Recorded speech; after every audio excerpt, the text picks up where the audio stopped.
I have a rope here. Thanks, Barry.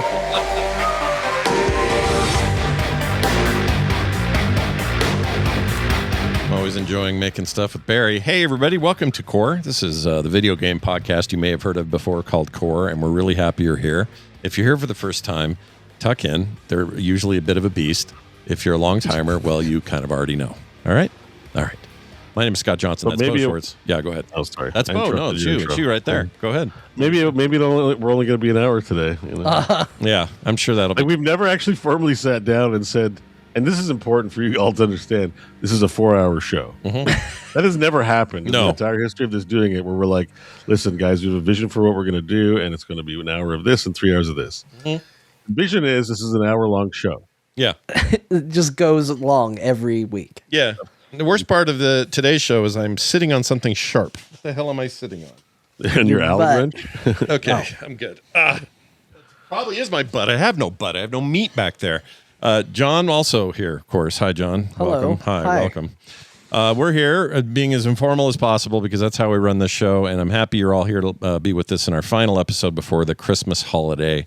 We will be doing a show the day after, though, and we'll get to more of that here in a second. But first... Well, no, you know what? I'll tell you about the schedules. Let's do this. Next week, Friday. Normal time, did we say? For next week, yeah. Okay. Maybe Normal don't time talk Friday? about New Year's yet, because I keep asking for more information on it, and nobody responds to me. So let's hold off on New Year's. I missed that entirely. Oh, yeah, you did ask, and I didn't answer. Sorry, bud. I missed it in the middle of all of this. Yeah, I'll get you an answer, and I'm sure it'll work out. I can make kind of whatever. I can move heaven and earth to get the show where it needs to be. Okay, we'll figure out New Year's. We'll let you know. Yeah, we'll let you know. But next week, meaning this coming week, 1 p.m. normal time, but on Friday, the day after Christmas, Boxing Day, if you will. Yeah, but we're all gonna fight. That's right. We're going to box up an episode. Bring your gloves. Isn't it more? That's more common in Canada anyway. The whole Boxing Day thing. I don't think we really do it here. I don't think we do it here. Literally, Boxing Day is only like, we should go and check out the specials at the store, except the specials all suck because the internet has ruined it. It's not Boxing Day anymore. It's just like they plan for it, you know? It's like, it's whatever. So just don't go to anywhere. And it's a day off. Yeah. Right? Yeah. Like you guys get the day off? Like to box up our merchandise. Yeah. Like we don't, like I'm not trying to advocate for one less statutory holiday, but I don't think anyone needs a day to box up shit anymore, you know? Like, yeah. Well, I don't think it's something else. It's not like a government mandate. We should call it Xbox Everywhere Day or something like that. You can play your video games. Oh gosh, let's not have Microsoft involved, or any of the big three. Nintendo we'll call Day, it PC Gaming Day. Yeah. Oh, I like that. That's probably some of what we'll be doing that day. Anyway, thank Gabe Newell Day. Yeah, thank Gabe Newell, who still hasn't replied to my email. We talked about it a little on pre-show, but no answer yet. Yeah, I think it's a little too professional around here for Gabe. Any day now, Scott. Any day. Any minute, any day. I mean, my email's up right now. I'm watching. It could come in during the show. If it did, it'd be great. You could be watching right now to be like, who's this guy who emailed me? Let me find out. Let me set up a little. And he's like, ugh. I got too much Blizzard shit. What else can I show in the screen that'll Gabe Newell would want? We're not trying to show him your Allen wrench. That's like the future of Half-Life. No more crowbar, just all Allen wrench. Yeah, the new. I have a giant Allen wrench. I don't want to reach for it now; it's too far. But it's this huge. Mr. Freeman, here's a big Allen wrench, and it's like 25 pounds. So yes, Half-Life 3 confirmed. New weapon replica back there. Gabe Newell, give me a call. We'll get this going. Anyway, so yeah, there's that next week. So watch for that. And a reminder that this is the last weekend, meaning sometime between now and Sunday, for you to reserve your 500 episodes of Core mug, the celebratory little mugs we made. After that, we have to cut it off and actually manufacture them. So once Sunday comes, blip, you can't get them again. And if you haven't checked it out yet, go to Frogpants.shop. It's up there. It's the very first thing you see. Or it might be the second thing you see because I have another print up there now. Let's see. Let me just pull this up here. and we'll show it to the people. What is it? Frogpants.shop. Shop. Yeah, there it is. Oh no, it is the second thing. There's my giant robot prints right next to it. It's super cheap, and it is. It's on sale for $16.99. I know. Look at that deal you're getting. It's incredible. $16.99. Shipping in the States is reasonable. Shipping outside the States is terrible. I put a note about that somewhere in here. But shipping internationally is so bad right now. But look at that. You get the mug with the hot drink. We don't provide the drink, but you get that. There's the front of it. See, there's the back. Core play games always win. Always win. Or something. Guys, I don't know what else to say there. But it's, 500 episodes. Today is the pants day because it's 501. We're wearing the jeans today, the Buttonfly 501s day. But that was 500. It was a long walk to the bar. Frogpants.shop to find it and get it reserved because once, like I say, Sunday rolls in, we're cutting that shit off. Yeah. Cut that shit off. Cut that shit. Oh, wait. Did I give you the wrong date? Hold on. That's still correct. That bacon, put it on the plate. I'm the dog who's late for his date. We should have put that on the back. That's coming in Beau's new album. It'll be the lead track and the one that finally put you on top. Bacon on a plate. Yeah, bacon on a plate, everybody. Watch for it this fall or this spring. This coming spring. All right, we're done with all that. Let's move on to what we talked about or what we want to talk about this week. We're doing it all live. I'm a little out of my place here. Here we go. So last week were the Game Awards. We talked about them pretty heavily as they were happening with our live watch along. Thanks for all the comments, the nice things people said. Some people are still mad at me because I was a little grumpy about some stuff. It's fine. Oh, yeah. Just a little mad at you. Surly Scott is a thing, and it's fine. I don't care. I think Surly Scott was beloved. You think so? People actually liked it? I think, people like to see different aspects of people. And I think Surly Scott coming out is an unexpected treat. Yeah, I think, here's the thing, though. I don't know that it's all that different. In the past, when a gotcha thing comes up, I usually groan about it. When the flute guy stuff, by the way, can I make a clarification? My comments were not directed at Flute Guy. Flute Guy seems like an international treasure and a very nice man and a very talented dude who's very passionate about his art form and all of that. I have no beef with him. What I have beef with is the show, the actual Game Awards going, it'd be funny is if we had him blow on a bunch of weird shit every time the camera turned to him, it was a new thing in his mouth. I just think the show they're trying too hard to. That's all I meant. They're definitely trying too hard. Like, everyone was enamored with him initially because he was very animated while playing his instrument. Yeah, 2 years ago. That's what made it a meme. Yeah, they were just like, "Wow, this guy's like really into blowing on the pipe." Yeah, 2 years ago, and then they did it again last year. And hey, remember Pipe Guy? And he's got yeah. At one point, he's blowing on something tiny. I've never heard John laugh so hard as when the camera flipped him. I think we were laughing at your reaction every time something happened. You'd be like, like it was like short circuiting your brain. Yeah. And I think that's what was funny about it. I just think because you got it. We all understood what was going on, but you got surly about it. Yeah, I got surly, which is the whole point. Scott is surly, so that's my new thing. You've been building up surliness through gotcha, which is usually not a big offense. No, we definitely have our gotcha enjoyers in our audience. Somehow they stay around, even though we give them not even a shred of hope that we'll send a compliment towards their game. Oh yeah, the games that they like. So you're graceful and wonderful. All you gotcha players that stay with us. They're used to taking abuse. Mm-hmm. But yes, there was quite a lot of it during the show. But we're all like, yeah, that's onside. No yellow card for that. Have at her. Just bitch about gotcha. It's fine. And every time a cutely drawn girl appeared on a screen, Scott would go, ugh.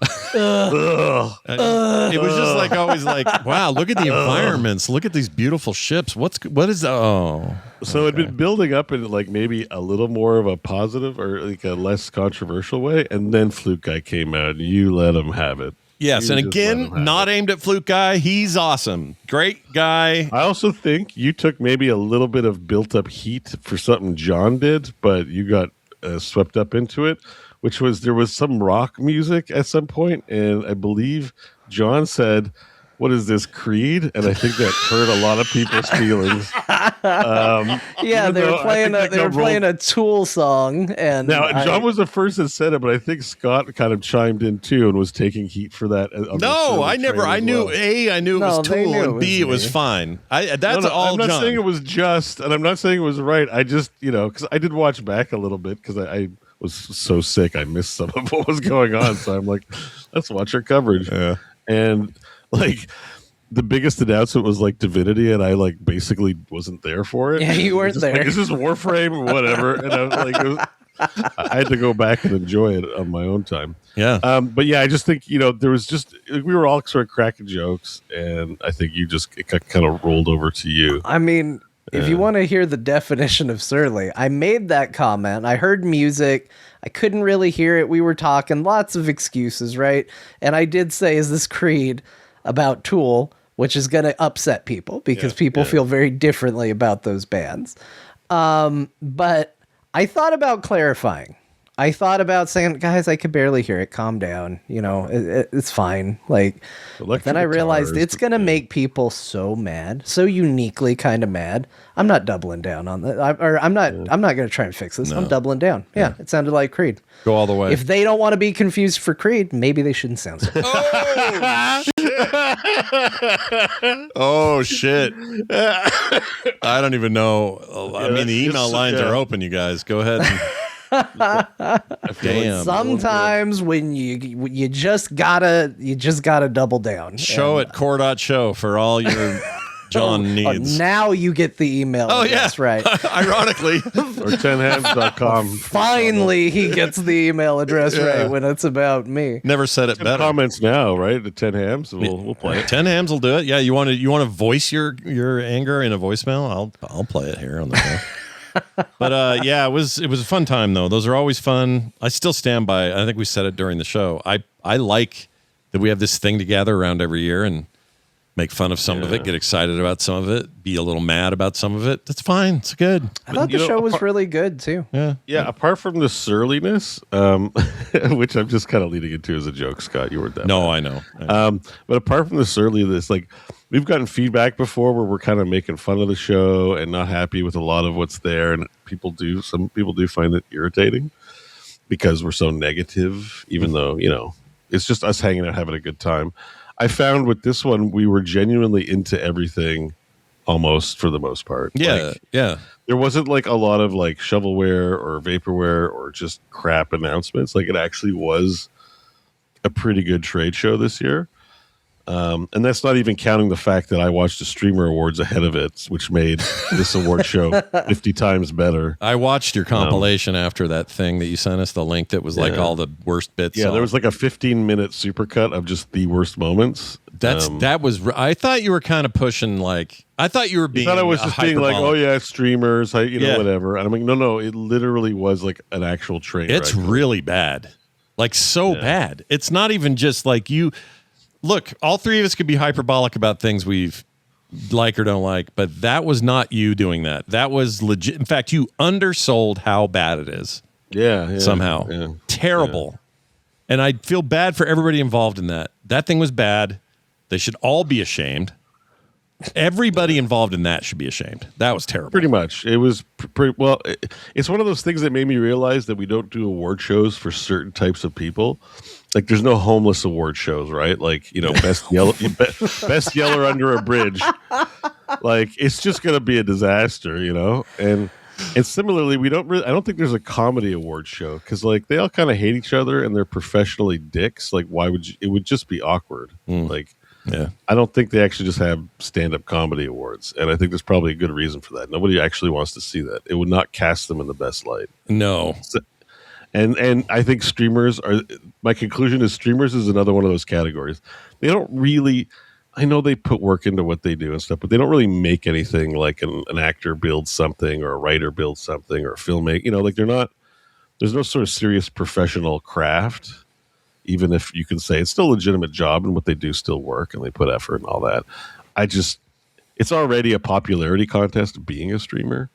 That like part of what made the show so bad is just everyone being like, oh, if you're gonna make jokes, be funny. You know, like someone was like dressing down someone else just trying to make jokes, and then because everyone's personal lives are on display. Everyone's just making references to their awkward personal lives. And it's not funny. Like it was just awful. Yeah, it was just terrible. It was like a bunch of spoiled rich kids. It starts to feel like the reality TV show personality awards. You know, it's just and weird, I guess somebody wants weird that. drama business. A lot of people want that. A lot of people want that. That's it's their lives for a are all reason, content. right? Like their brains are so messed up that everything they taking a shit on the toilet is content. Like everything's content to them, including a terrible award show. Yeah. But if you actually just want to sit down and enjoy an award show, even if you have all kinds of comments about how it's like, oh, it's just a cartel and oh, it's just a bunch of popular, it's just watch that award show and you'll enjoy any award show after, because at least they put some effort into the pageantry, you know, and I can respect the Game Awards for doing that. Yeah. Because the streamer awards were just so bad. Yeah. So bad. It felt so bad that it felt like I was watching a thing that could not recoup from that. Yeah. I'm sure they'll try it again next year and it'll be just as bad, but it felt like something like a final nail in a coffin kind of thing you would watch. I hope so. Really really do. Yeah. Or just give somebody if you're going to let somebody do it. I don't know why Twitch hasn't for years already had their own version of this. I think they've come to the conclusion I did, which is like it's going to be awful. But because this thing's organized by streamers, not by Twitch or any platform. It's independent. Yeah, it's just made by streamers for streamers. But that's again the problem, because everyone accuses the streamers of favoritism because streamers are making it, and that's a whole controversy. Well, that's why I go awkward jokes about, which were not funny on the thing too. You know, and that's why I go to bat for Keeley and what he does with the video games thing, and including X-Fest, is that at least it's this organized, focused. You might even call it homogenous, like it's careful, it's scripted. Yeah. I mean, that's part of the reason why it is the stuff you don't like, the cringe stuff where Muppets are out there doing stuff. Like, that's because it is walking a very safe line. And for good and for bad. Like, the good news is it's not going to veer into, like, what the hell happened territory. And the bad is it's going to make people that, you know, it's going to make a lot of people go. John is a shrewd tactician, because you snuck in that I was also annoyed with the Muppet stuff, and I think that was a sweet move. You think that was aimed? I think that was a plan. Oh boy, I got to get out ahead of these two. Well, there's also the cringy. There's also everybody that Scott hates Muppets. There's also the cringy pre-host thing, which I don't think any of us have anything personally about the host. No, she's fine. The lady that does it, she's really nice, but the jokes are really bad. Like, they're always so terrible, and she doesn't read all the contestants every time, and and just the way she was like, congratulations to Dude in the Dark Ages, as if they were a person, and you were like, like, just everything's so cringy about it, you know. Yeah, I think some of that can improve, certainly, but at least it can improve. But at least it's not the street. Like, I'm like, it could be so much worse. Like, it just puts it into perspective, where it's like, yeah, it's cringy, but it's not that bad. It could be so much worse. This is I'm okay. We don't need to complain that much. I agree. So now that that's out there, everybody can quit using the word surly. I just want to say, I had a good time watching it. I was looking forward to it, and usually I'm pretty surly about the award show, and I just found myself enjoying myself, and it was good production. And you were sick, so it was probably a nice little escape from being focused on. I got my mind off of it for a while. It was nice too. Yeah. So anyway, we have a couple of things we want to talk about though that we didn't really get to talk about. We've been able to ruminate a little bit on what we actually saw, so we're going to talk about what we really liked. Maybe a game that we're stoked about, and maybe some stuff we're less so. But let's talk about that for a second. John, we'll start with you. Did you have a favorite thing that happened? Yeah. I mean, it's not... This isn't going to be a big surprise. You all knowing what you know about me. But even though we kind of suspected, borderline knew, the big reveal that Leon S. Kennedy, former rookie cop, former agent for the president... Maybe still an agent for the president. I don't know. Probably not. Is going to be in Resident Evil Requiem. I was really excited to see that. I like the idea of what they're doing with that game.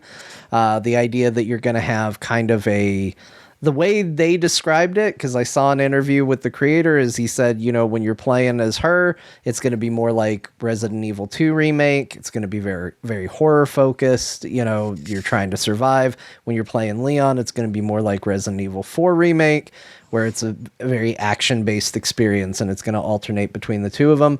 I love both those games, and I'm more than happy to play that. I love Leon Kennedy. That's not a secret. It's out there. My wife understands this. She gets it. She knows. Wait, is this your favorite scene that they showed from the new game right here? This one here? Where he's... What the hell is that? I just found this by random. Who made that? Somebody put Leon in Laura Croft clothes and have him hanging from a tomb, raiding the tomb. He's a serious man that's got to get business done sometimes. Yeah, sometimes that's what it takes. Yeah, I'm excited. He's my favorite Resident Evil character. Seeing him in another game is good, especially because the rumor is this one's going to be sort of not the end of Resident Evil, but it's supposed to be like a capstone of everything they've been telling so far throughout the game. So, that's the thing I'm most excited for that stood out to me in the show. Maybe my least favorite thing that I saw in the show, just for perspective on the levels here. And look, I know that this is beating a dead horse. I know that this game has kind of become the video game landscape punching bag. And as much as I don't like to necessarily jump on a hype train, I can't help it. Highguard was the worst looking thing I saw, and I cannot believe that was what they decided to show as there. It certainly didn't help that it was what was our final trailer of the night. Could not agree more, by the way. I think that definitely didn't help that it's built up. The problem with whatever the last reveal is going to be is you have given people who are hoping for something, whether it's realistic, like, oh, maybe we're going to see the new Final Fantasy, or maybe we're going to see something new from, NetherRealm Studios, like what are they making? Or whether it's unrealistic, is it going to be Half-Life 3? All of that is potential up until that last trailer reveal. And no matter what it is, there's going to be a large number of people disappointed. Even if you're excited for what it is, ultimately, there's still going to be that disappointment of, well, I was hoping for X, Y, and Z, and this is none of those things, and maybe it looks cool, but maybe it isn't.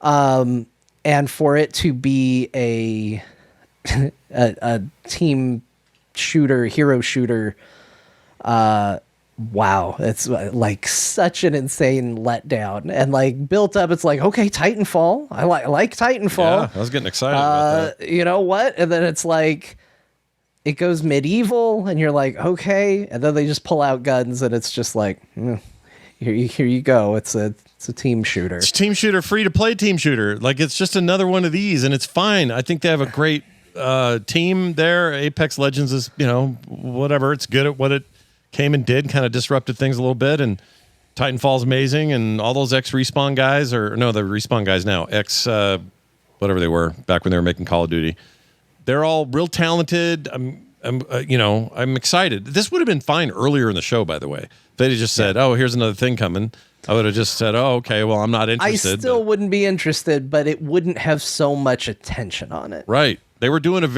Jeff's up there doing the one last thing biz, going, all right, we've got one more. And I'm like, no, you only do this if it's freaking a new Baldur's Gate, or maybe that's not a thing anymore. But they had multiple announcements on this show that could have fallen in that spot and wouldn't have been disappointing. They burned the Larian thing early. That should have been it. Fate of the Old Republic, Divinity, all those would have been perfect end announcement trailers. Isn't it? I'm sure there's a cost associated with different slots, though. So I've heard, so we don't know. The answer is we don't know, because I've heard reports from people who have said, we sent Jeff the trailer, and at no point did we have any feedback as to where it would play.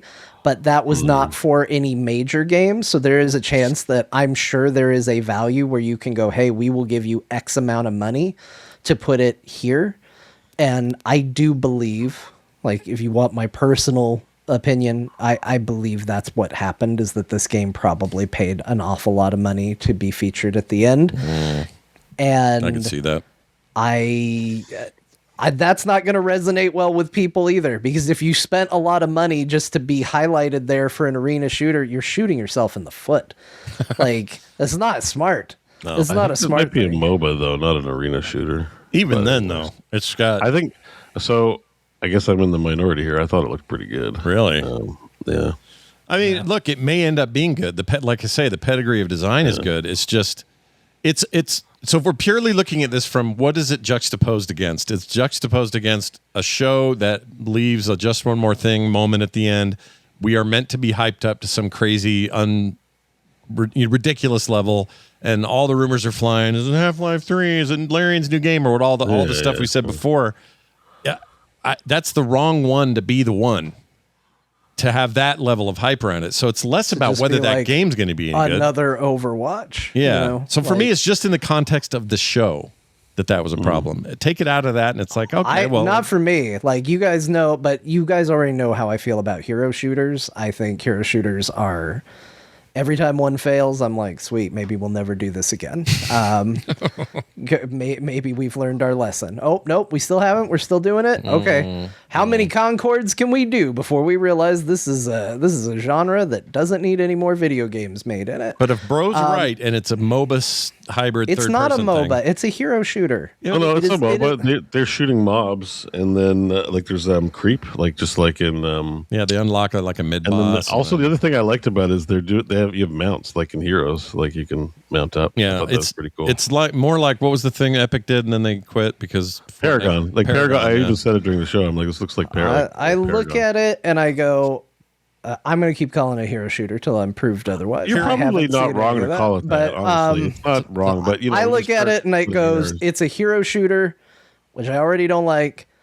And I look at the characters. There wasn't a single character that looked interesting to me.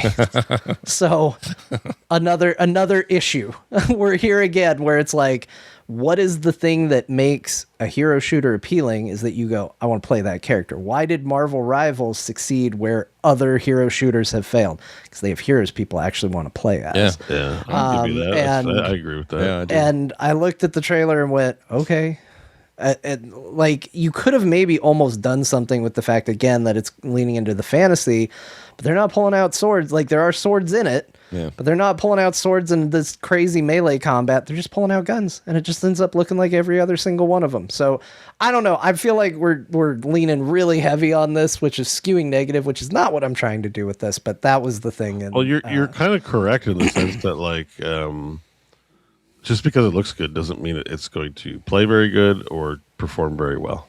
Yeah, who knows? Like, I mean, I thought, like, the animations kind of looked sick. I thought, like, they were definitely trying to, like, I like the horses and, the pedigree behind it. It's hard to tell sometimes, but there's definitely some, like, negative marks. One was, you said there wasn't anybody interesting that they showed. Yeah. And also, it's called Highguard, which is just a synonym for Overwatch. It is. I saw some people. So that kind of shit makes me really. I didn't even think about it. Literally, high or over, guard or watch. Yeah, I didn't even think of it till just now. And so when you like hear that, I'm like, did they just like Chat GPT like the creativity on this stuff? Yeah, I'm out. You also have to kind of give it to Blizzard for, in retrospect, they created heroes from whole cloth that were really compelling to play. Even if you don't like if you don't like that show or that game or hero shooters in general, you look at, Reinhardt and go, yeah, that shield, his voice, they're so good at that stuff at Blizzard. They're great at creating the iconic. I do not like Overwatch. You will not find a stronger antagonist for Overwatch than me. I have thought every single character that has come out of that team has looked cool. Yeah, because they're cool. Just about. I don't follow it closely enough to where I can say hands down everyone. Maybe Barefoot Man wasn't super cool to me. Maybe the hamster, but even the hamster was like, well, that's very different. Yeah. I like that. Yeah. And he swings a ball around. That's cool. He grew on me a little bit. I liked him. Regardless of how I feel about the game, every time I see a hero, I'm like, all right. Yeah. Yeah, no, they're really good at that. Those shorts are awesome, too, in support of the game. Like, they're still watchable even now. Oh, they're wonderful, yeah. I recently went through them. That's the Blizzard magic when they have it, and they did really well with it, and nobody else seems to be able to do it, with the exception, I think, of that Marvel game, and that is dependent entirely on existing characters, and everyone loves Spider-Man, and everyone loves Venom, whatever, and those things. And it also is them taking pages out of the Overwatch playbook and doing it really well. Yeah, and in a way, they get to skip the hard part, which is you got to make these iconic characters first, and then make them playable, which is what Blizzard had to do. With this, you already have all the built-in shit. You just have to make it look good on screen. Yeah, you just have to figure out how to do it within the scope of what you have. Yeah, I don't know. The thing about Overwatch is it came out a really long time ago. Yeah, it's been 10 years. I don't know if there's been a big hero shooter since then. I don't think anything. What about Overwatch 2? Well, no, yeah. We know that was Bobby Kotick's dumb idea. Oh, shit. So I do want to say I have one listed. I have one game here listed as which is like a middle ground. Yeah. And in truth, in terms of how I feel initially, this is the most exciting announcement that they had. Yeah. And that is Star Wars: Fate of the Old Republic. Yeah. This is huge. I'm so excited. I am a massive Knights of the Old Republic 1, 2, and even the online game, which I'm not allowed to play because I spend too much money when I get in there. I like it too. It's good. I love Knights of the Old Republic. And this announcement is a big deal to me. Yeah. The only reason I put it in the middle ground is because I also was excited when they announced that they were going to remaster Knights of the Old Republic, do a remake. Yeah. I also was excited about Star Wars 000. Mm-hmm. I also was excited about Star Wars Battlefront 3. There's been a lot of times I've been excited about Star Wars games that never come out. Yeah. And while I do have some faith that maybe this one will buck that trend and actually come out, I've been hurt too many times, literally, by this brand. 1313, thank you, Turtle Rabbit Fox. It wasn't 000, it was 1313. Yeah, I always forget. I've been hurt too many times. Yeah. To just go, it's fine. I'm sure it'll be out. I'm sure it'll come right out any minute now. It's not about how far out it is. I've seen a lot of people where it's like, oh, but it's so far away. It is. They didn't show very much of it. It's in early development. Mm-hmm. We got a long ways to go, but that also makes me think, boy, we got a long ways for a lot of things to go wrong. And again, I've been hurt before for these games. So mm-hmm. That's where I'm in the middle ground. Otherwise, when this game is coming out, I'm more excited about this than anything, but I just need to get a little closer to it first. Yeah, and the fact that it's just a really cool teaser rendered film for it. It's not a game, and they're talking 2077 or maybe even later. So it's really hard to gauge when we might see it or if it will fall to the whole it'll get canceled like the rest of them. Who knows? But it was hypey as hell. Yeah. And what's his name working on it is a big deal. Casey Hudson. Yeah. Yeah. So the other ones I want to just mention that stood out to me, obviously Divinity is a big deal. I do hope I might get voted down by the public opinion. I do hope they tone down ground effects a little for this series. I could do a little bit with less everything's on fire, everything's on acid. But I'm stoked to play another Larian game. Always will be. Star Wars Galactic Racer, even though it's not Pod Racer, you know what? It's a Star Wars racing game. I'm excited for it. Both Tomb Raider games, sometimes Tomb Raider games really hit for me. Sometimes they miss, but it's a franchise and a thing within a franchise that I'm always excited to go back to. So I'm interested in that. The game Gang of Dragon had a weird appeal to me. There's something about the character design and the way they're presenting that story. It feels like it might be going a little bit more serious, violent Yakuza territory, especially because I believe it's got one of the original creators of Yakuza behind it. So that was appealing. I also put on Bradley the Badger because this is not a game I was going to be interested in, and then the trailer managed to get me interested in it. And so that's a bigger bar to clear. When someone's going, I don't want to like this necessarily. And then you go, I kind of liked that. I think there's some interesting ideas there. I'm into that. Obviously, Total War Warhammer 40K. That's really going to be appealing to this audience in particular. And another one I wanted to mention, because I don't see a lot of people talking about it. In fact, I even put in a link that was like, hey, here's everything that was announced at the Game Awards, and this game wasn't listed in it, is that game Tank Rat, which you drive around as a little tank, blowing up robots and stuff and building bigger and cooler tanks. And again, this is the type of game that when it started and it was like, look, you're a tank running around, I was like, okay, not interested. And by the end, I thought this looks pretty cool. Yeah. And so any game that can get me to go from, nope, not interested at all, to, you know what, this might be interesting, I think that's a more impressive feat. So Tank Rat appeals to me. Yeah, that's a little weird they didn't include it, because it was definitely shown. It felt like a commercial a little bit, but like one of the breaks or whatever.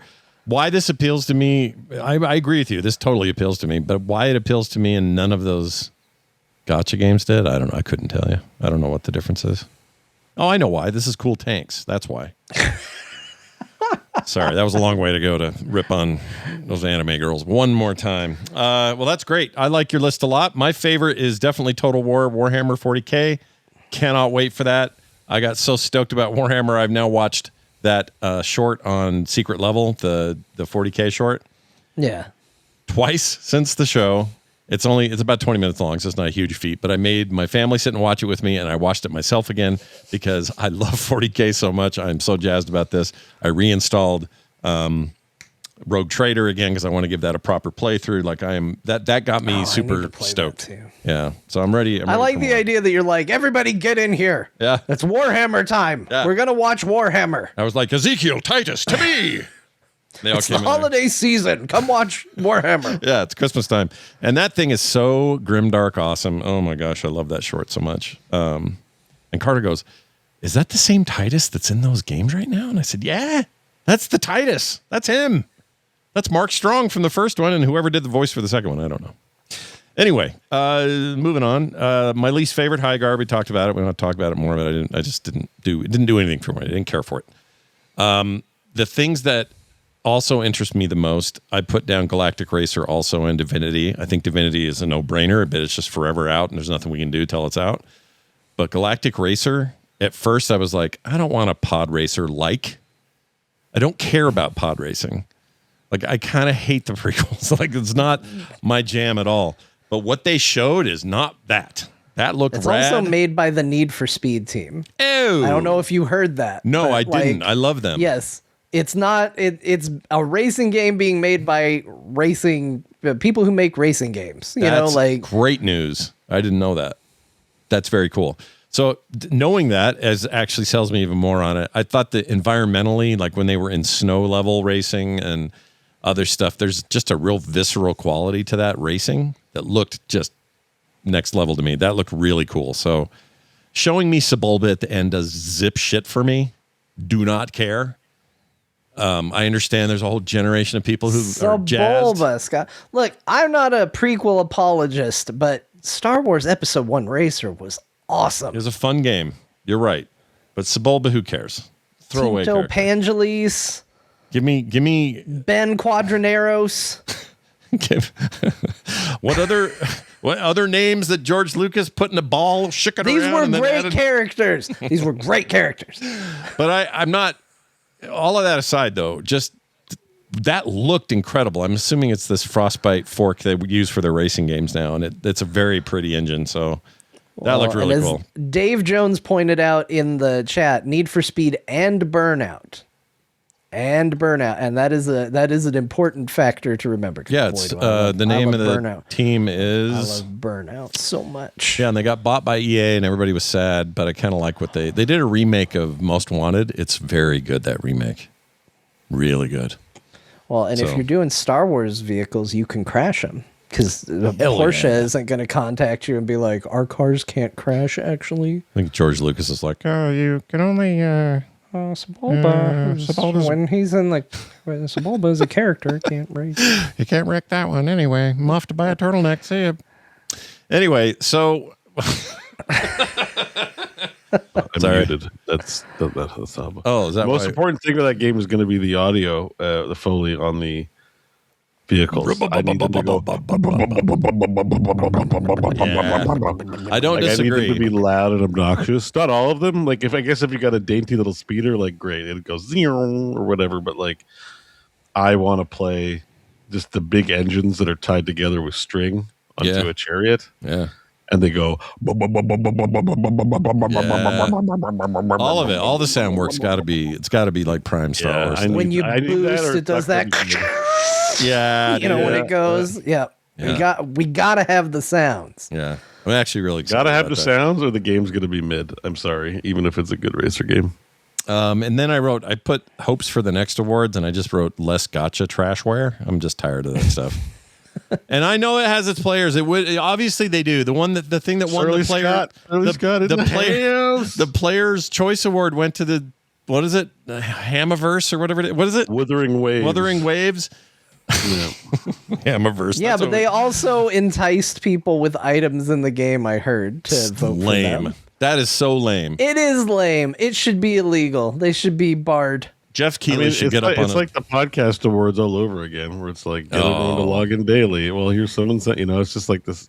They hate it. They still hate us for that. They never got over it. Well, that's how these things work. You got to incentivize people to vote. What are you going to do? That's true. It's not anyone's fault. It's not Withering's Wave's fault that they've created a bunch of obedient, players who know how to get their free gotcha pulls. That's right. So is that what they actually got? They got like character pulls and stuff. They got drops and. Well, yeah. I mean, because I've played some Zenless, so now I have some experience with this. The whole game is like they constantly are running promotions. Like, do this survey, do this thing and get 10 free pulls, log in for 10 free days straight and you'll get like 10 free pulls. Like and like a lot of the things people will tell you is like, yeah, it costs a lot for gotcha, but they run so many promotions. You can, you're constantly getting stuff. So it's good, but you got to do the things, right? You got to do the daily quests, do all the stuff. So I don't know specifically what Wuthering Waves did for the vote, but probably it was something along those lines, like go in and vote. And if you vote 5 days in a row, we'll give you 10 free gotcha pulls or something like that. Yeah. Well, it's the only reason I can think of that thing won anything. No offense. I know it has its fans. I'm going to play one day and do it. I don't have anything else to say. This week. I'm going to do it. Not this week. This week. Come on, man. John. There's other stuff going on. The big experiment right before the end of a pinnacle year of core coverage. John plays a gotcha and then comes to the show and tells us how it went. What a turn right before the Oscars is. I come in, I'm just like, it's Wuthering Waves. Yeah, that won the game. That won the game. Everything. Beat everything. Then we hear John's computer going boom, boom, boom. That's every time he gets a new poll because he mentions the game. Yeah. Wuthering Waves is boom, boom. Yeah. Anyway, that's it for me, Beau. What'd you find there? What'd you like? All right, so I just followed John's template, so I'll try to go through it quick because we don't want to talk about the same things over and over again. But the favorite things I saw were the Gang of Dragon. It's the creative lead on Yakuza. Yeah, John was talking about that a minute ago. Yeah. Yes. That's all you got to say, and the trailer looked cool. Yeah. It does look cool. There's something about that guy. Like I think maybe it's that he doesn't really say anything. He's a man of action. He just gets things done. He says motherfucker while he's getting stabbed. That's about it. Yeah. And he looks like Benedict Wong, and I'm a fan, and so I'm all in on it. He's not. You've seen this guy in something. I know, but I love him. I love Benedict Wong. And you know what I like? I love a Benedict Wong build. I like the build. So it's like a big, burly Yakuza guy, not a little skinny, lithe karate guy, but like a big mob boss guy. That's super intriguing. I want more of that. The actor's name is Ma Dong Suk. I'm sorry. And say that one more time. Ma M-A Dong Suk. Suck. Look, I'm gonna you say this name, okay? I'm gonna put it in Discord. You'll see. Yeah. Ma Dong Suk. Maybe it's Siak. Stop being racist. I'm trying not to be. I'm not that racist. That's just a weird name. My dong suck. Come on. Come on. He made it 100 times worse. It's no way this is real. I'm going to kill Beau by accident. Ripley, go lay down. She heard my dong suck and came running over here. Go lay down. Stupid dog. I don't think we laugh like that. Come on, man. I'm sorry. I'm not trying to make it worse. But what is that? That's really the guy's name? That's not you. I Googled it, right? It's, yeah. Don Lee, apparently it says in brackets. Korean actor. He's a Korean actor. Okay. I swear I've seen him in something. I just can't remember what. Okay. He looks probably awesome, not suck. though. It's probably sook. Like Sook. Dong suck. Sook. My dong suck. Every time Scott says it. Every time. My dong suck. I don't know what it is about the way Scott says it, but every time. So my doctor, Yeah, I know, well, your doctor's like, "You okay? How you feeling?" Oh, my dong suck.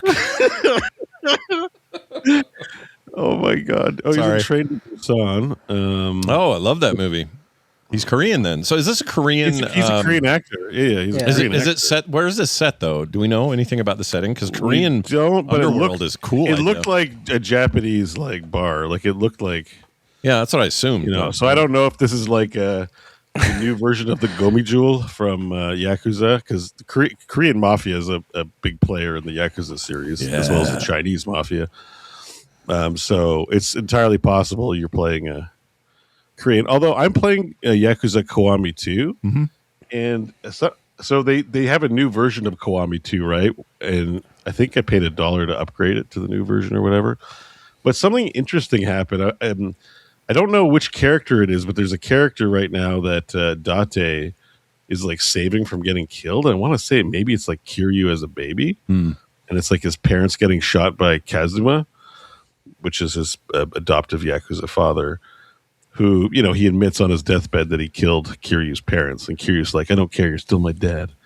But the funny thing is that the subtitles were in English and Korean, and I'm kind of wondering if like Kiryu has like, you know, a Korean background of some kind. I don't know. I got to play more Yakuza. Anyways, just It takes place in Shinjuku, Tokyo. Okay. So that's where it's going to take He place. could still be a Korean mob boss, which is interesting because there's a lot of bad history with Japan and Korea. My brother would talk to me all day about it if I wanted him to. It's just like built in, like real frustration between the two nations or two regions in Asia, and they the idea of maybe there's some of that in there is really, that's intriguing in the underworld part of it. Like, anyway, and he looks like Benedict Wong. That's the other thing I like. If I didn't make that clear, all right. I'm just saying. Wong, Let's definitely Dong. yeah. What's the difference? Is Benedict Wong Korean? I thought he was, he's Chinese. Yeah. But he was raised in Britain. So yeah, I don't know if you've ever heard that guy talk in interviews. He has a British accent. That guy. Oh yeah. He was an IT crowd, man. I've known about him for a long time. Yeah, just one episode, but he plays. There's a secret countdown club that Moss goes to, and he's like the host. I had no idea. Okay, well, I love him. So yeah, he was very thin back then too. He's the sorcerer supreme. He's kind of like the Morpheus of Countdown. I don't know if you know that British game show Countdown, but he's like Morpheus, but for Countdown. Oh, wait, I found him. Hold on, can I show? I want to share this. Yeah, yeah, that's definitely him. This would have been around the time he was in that Sunshine movie, which I love too. But yeah, there he is. Yeah, he's like Morpheus, but for a secret countdown club where nerds compete in the underground countdown rings. I don't remember that episode. I'll have to. Yeah, street countdown. That's what they call it. Wow. Just replace countdown with like Jeopardy. Jeopardy's a big American institution, right? So these guys are playing street Jeopardy, like in the underground world. Well, it's all hard. He's like, "I'm here to play countdown and drink milk, and I just finished my milk." I get legitimate excited about anything he's in, so I'm not even kidding when I say watch that episode of IT Crowd. Then this movie is not him, or this game is not him, but I still am excited because it looks like him. And that may sound weird, but that's why I know. Well, you've gone through great lengths to tell us. Yeah. Would you like to hear it again? Because I could do it again. We got it. All right. Yeah. So that game was like number one for me. I was like, damn, that's huge news. Big new Yakuza franchise. Awesome. Next, of course, is Divinity. Like I'm I love Baldur's Gate 3. I love Divinity Original Sin 2. I want to play a third one, so let's go. You surprised they didn't put 3 on there? They just went with Divinity? Kind of no, because now they're hitting their they're as big as they're ever going to be, maybe. Mm-hmm. You know what I mean? Like they're in their honeymoon period where they're just like got 2 major games. Now they're doing their own franchise as big as they can do it. That seemed like rebooting or taking that franchise, because all their games are some weird version of Divinity, and they're sort of play with the canon a lot, so it's always silly. It just seems like it makes a lot of sense to just make the Divinity game at the height of their power. Sure. You know, so I'm all for it. Sure. But I don't know. It means like I know what it's going to be about also, but it's not going to be like, oh, I know what this is. It'll just be the same plot as Original Sin 1 and 2 kind of thing. Well, what do you think of pigs eating man barf? How you feel about that? Where you land on that? It's pretty normal for Larian, so yeah, Okay. that's cool. All right. I mean, yeah, your reaction to it was amazing, but I'm like, It grossed me out, and I thought of John because John doesn't like when Larian puts too much stuff on the ground, and I'm like, well, that's one example. Where I agree. Okay. I was very curious. It reminded me of John. Yeah. How much pig vomit is on the ground? And I mean, the Divinity move is to eat it. Divinity has a big love for animals, so I'm imagining we'll be able to talk to those pigs and ask the pigs themselves, like, hey, why'd you eat that barf? I forgot. Yeah, there is a lot of. You like barf? Barf is so yummy. What's wrong with you? It's so yummy. Yeah, there's all kinds of dog. I'll eat anything. I'll eat your shit if you shit. Animal talking is huge in that game. I And the love second one. talking to animals in Baldur's Gate 3 is like the most fun thing. Looking forward to Pet Pal and Divinity. Yeah, and another one that I thought looked kind of stellar and just was tweaking me was Order of the Sinking Star, which is the Jonathan Blow Blowjob game. Yeah. Scott was calling it a blowjob because it's a job Jonathan Blow did. Ah, yes. So isn't it a blowjob? Yeah, So it is a blow. It's a job from Jonathan Blow. It's a blow. you know how it says when you watch Dispatch, it's like a game by Ad Hoc Studios. Well, this game should be like a blowjob by Jonathan Blow. Blowjob. I mean, yeah. I mean, why not? Yeah, why not? All right. Anyways, this look cool. It's like magic-y, puzzly, and I just like the grid-based top-down thing. I don't know. There's something about it that was tweaking me aesthetically, and I think it'll be good. Puzzles, fun. My least favorite was just Tomb Raider, not for any terrible reason other than I'm always bored by Tomb Raider. I just don't care. Never done anything for you? Never been a fan? No, never played one. Never. I'm just like, I don't care. I'm not into the Uncharted style of games anyways, where it's like, look at me, I'm finding treasure. Like, don't care. That was the original name for Tomb Raider. look at me, I'm finding treasure. Yeah, look at Tomb Raider, look at me, I'm finding treasure. yeah, just not interested. I'm putting that on the next mug. 1,000 show mug. Look at me, I'm finding treasure. I'm putting it on there.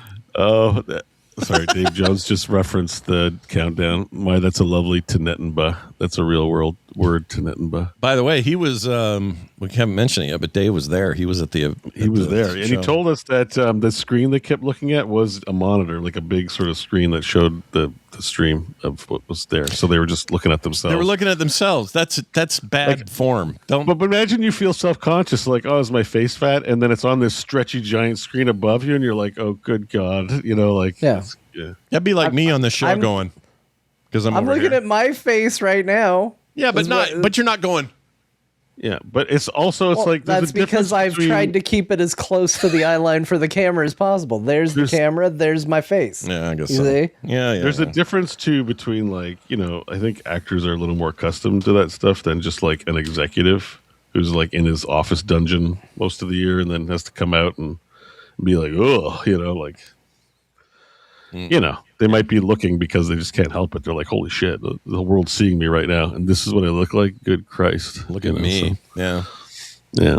Fair enough. But anyways, so my I don't know what meant except it was like, interesting, is a game called No Law. Do you guys remember anything about No Law? I think is perfect for No Law because I saw it. It looked interesting. I read about what it is. That sounded interesting. I saw it was by Crafton, and I lost all interest. So Crafton's publishing. So the actual people making it are the devs behind The Ascent, which is a game I love. The Ascent.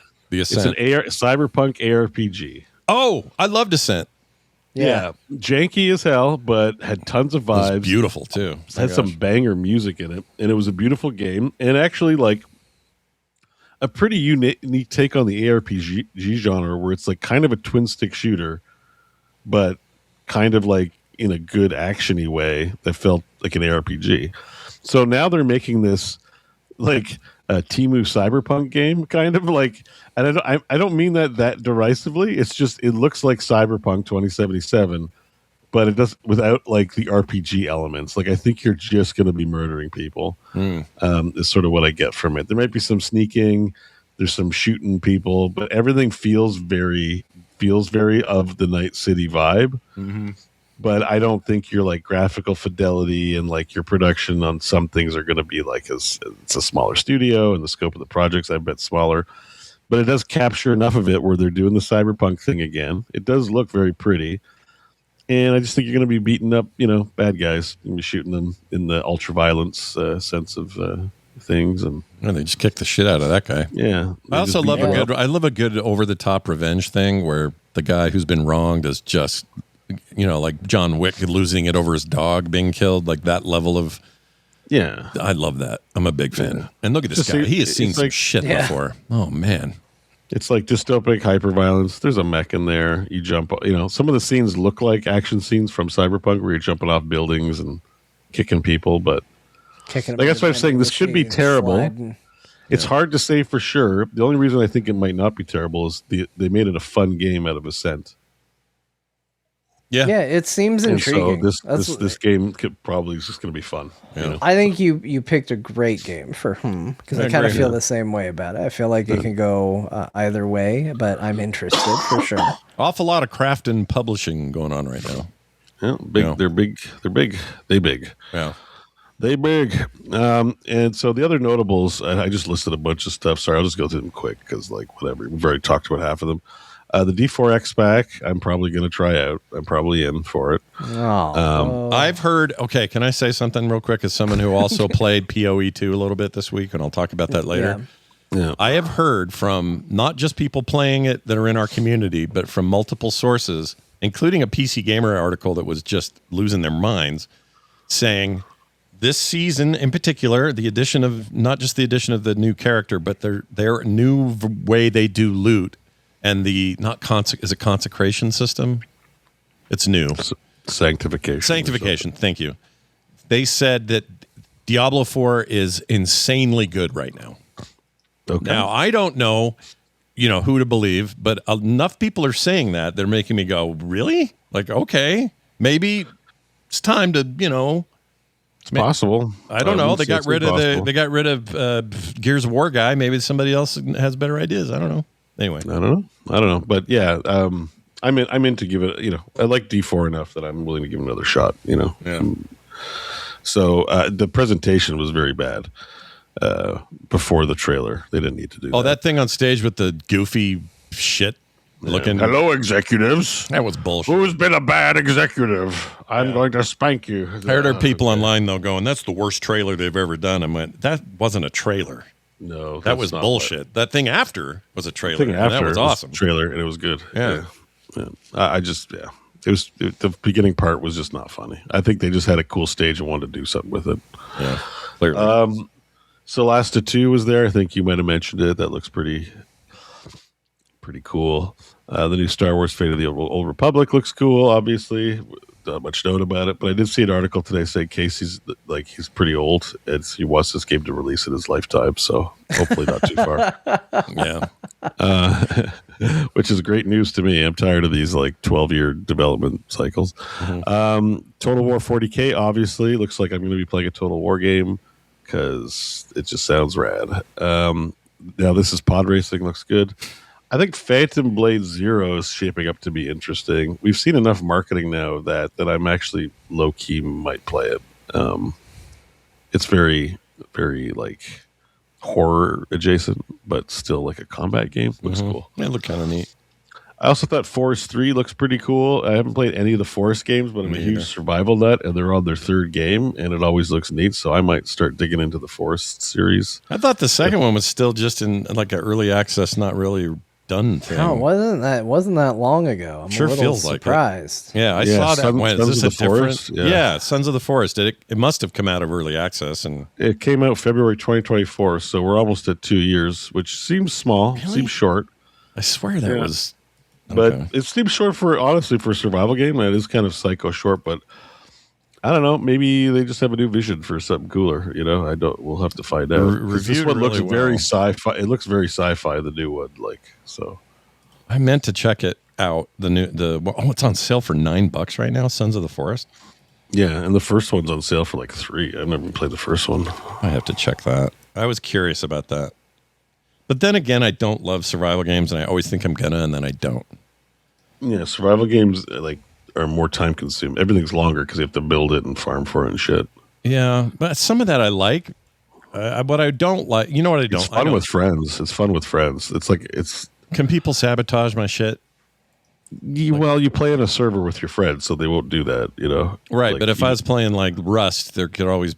Worst is Crofton and I have been throwing a huge pile of shields into each other's things, so we automatically hoover them up in our inventories. That's about as much trolling as we do. Well, for $9, I think I'm just going to get it. Because why not? Why not? Right. Find out. I'm still deciding on my purchasing decisions because I may pick up the D4X back. I don't know. Well, when John will play Withering Waves. I'll pick up Sons of the Forest. Beau will play, I don't know, something weird. Yeah, maybe skip. There's tons of good games coming. If you're not that into it, save yourself the couple bucks. Yeah. But anyway, I thought it looked interesting. Maybe I won't play it either. I thought it looked interesting. I also thought Highguard was cool. Not the coolest, but I actually wasn't as down on it as some other people. That's fine. It just looked a little neat. I'm not that invested. The other one is Ace Combat 8, which I've never played in Ace Combat, but I hear about it endlessly from you. Love it. And 8 seems like maybe a good time to just jump in. It's a new game, fresh game, and they are not required. You don't have to go play previous. There's no big overarching game-to-game story. They kind of reinvent themselves. I don't got to play 7 other Ace Combats to get the story. I think they're set in the same kind of Eurasia versus whatever silly fake country thing. But it's not. There's no connective tissue between the stories. I thought 7 was. I loved 7 because it was like this photorealistic thing with the most ridiculous anime story, but some really fun arcade heavy, but still a little simmy combat. Was the perfect. I loved that game. Can't wait. I'm with you. 8 is going to be. I hope 8 is great because it rhymes. And and the only other thing I'll mention about the award show that I people have taken this to extremes, so I'm definitely not in that camp. I'm just a little disappointed Dispatch didn't win anything, and I'll just leave it at that. I'm very disappointed in that. I'm not going to shit on Expedition 33. It's got nothing to do with my feeling. It's just I think Dispatch probably should have gotten an award. Yeah, well, you don't have to cut something down to say something. Yeah, I'm 100% with you. Even as somebody who celebrates all the awards that Expedition 33 got, I'm sad that Dispatch did not get the recognition. I really hoped it was going to get the community vote because I know there was a lot of people behind that. And part of it getting jerked around because they weren't considered eligible because there was some cutoff, but other games were they weren't. If anyone had gotten in there voting early, they weren't present for one of the awards and stuff. It didn't work out really great for them, and I felt like it was a very good game. So. Also, Split Fiction got shafted. I want to throw I think that's probably true as well from what I've heard of that game. But game's awesome. Yeah. It's so much fun. Not quite done with it yet, but they'd have to really flub the ending to make me not like it. It's so good. Mm-hmm. All right, well there you go. There's some of our hot takes about kind of our post awards stuff, but we have some other.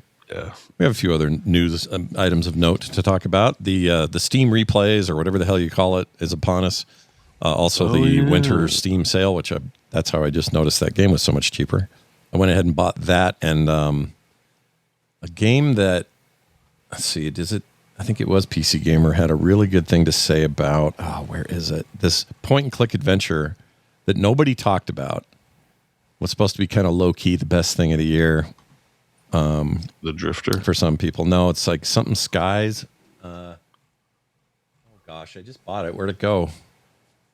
Anyway, I can't find... Outer Sky... Open Skies? Shit. Anyway, whatever it is, that looked interesting, and that's also on sale for $15, so I grabbed that. But that stuff's all in full effect. Here's the two things I noticed. The median number of games your average Steam player plays in a year is 4. That seemed crazy low to me. But that's the median, right? Yeah. Guess I mean, what we mine always were. talk about this as like, it feels like there's always people like my dad that plays like 4 games on Steam.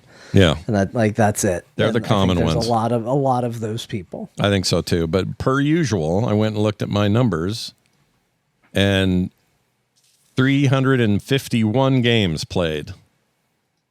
That is not the median, or even close to it. Yeah, but that's we were way that's higher. 10. That's actually 10 less than last year. So my numbers last year were a little bit higher, but my achievements were higher this year. And what was the thing I did? I have to bring it up, and it's not opening for me. But did you guys have any significant things you noticed in your? I'm trying to pull mine up real quick. I don't know where. Oh, I don't know Old where it Skies, is it's called. Now that the Steam Old sale is up. Skies. Yeah, and that game I was talking about before is Old Skies. It's Oh, there it is. Steam replay. I found it. supposed to be really good. Yeah, where is it now with the sale? Go to your so, username. Yeah.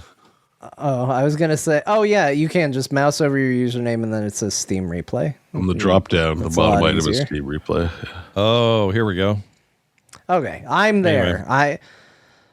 I How'd you had do? 78 games played this year. Not Hey, bad. same, Which is- exact same. Oh, really? Yeah, that's 14 fewer than last year, so I was a little more focused this year, it seems.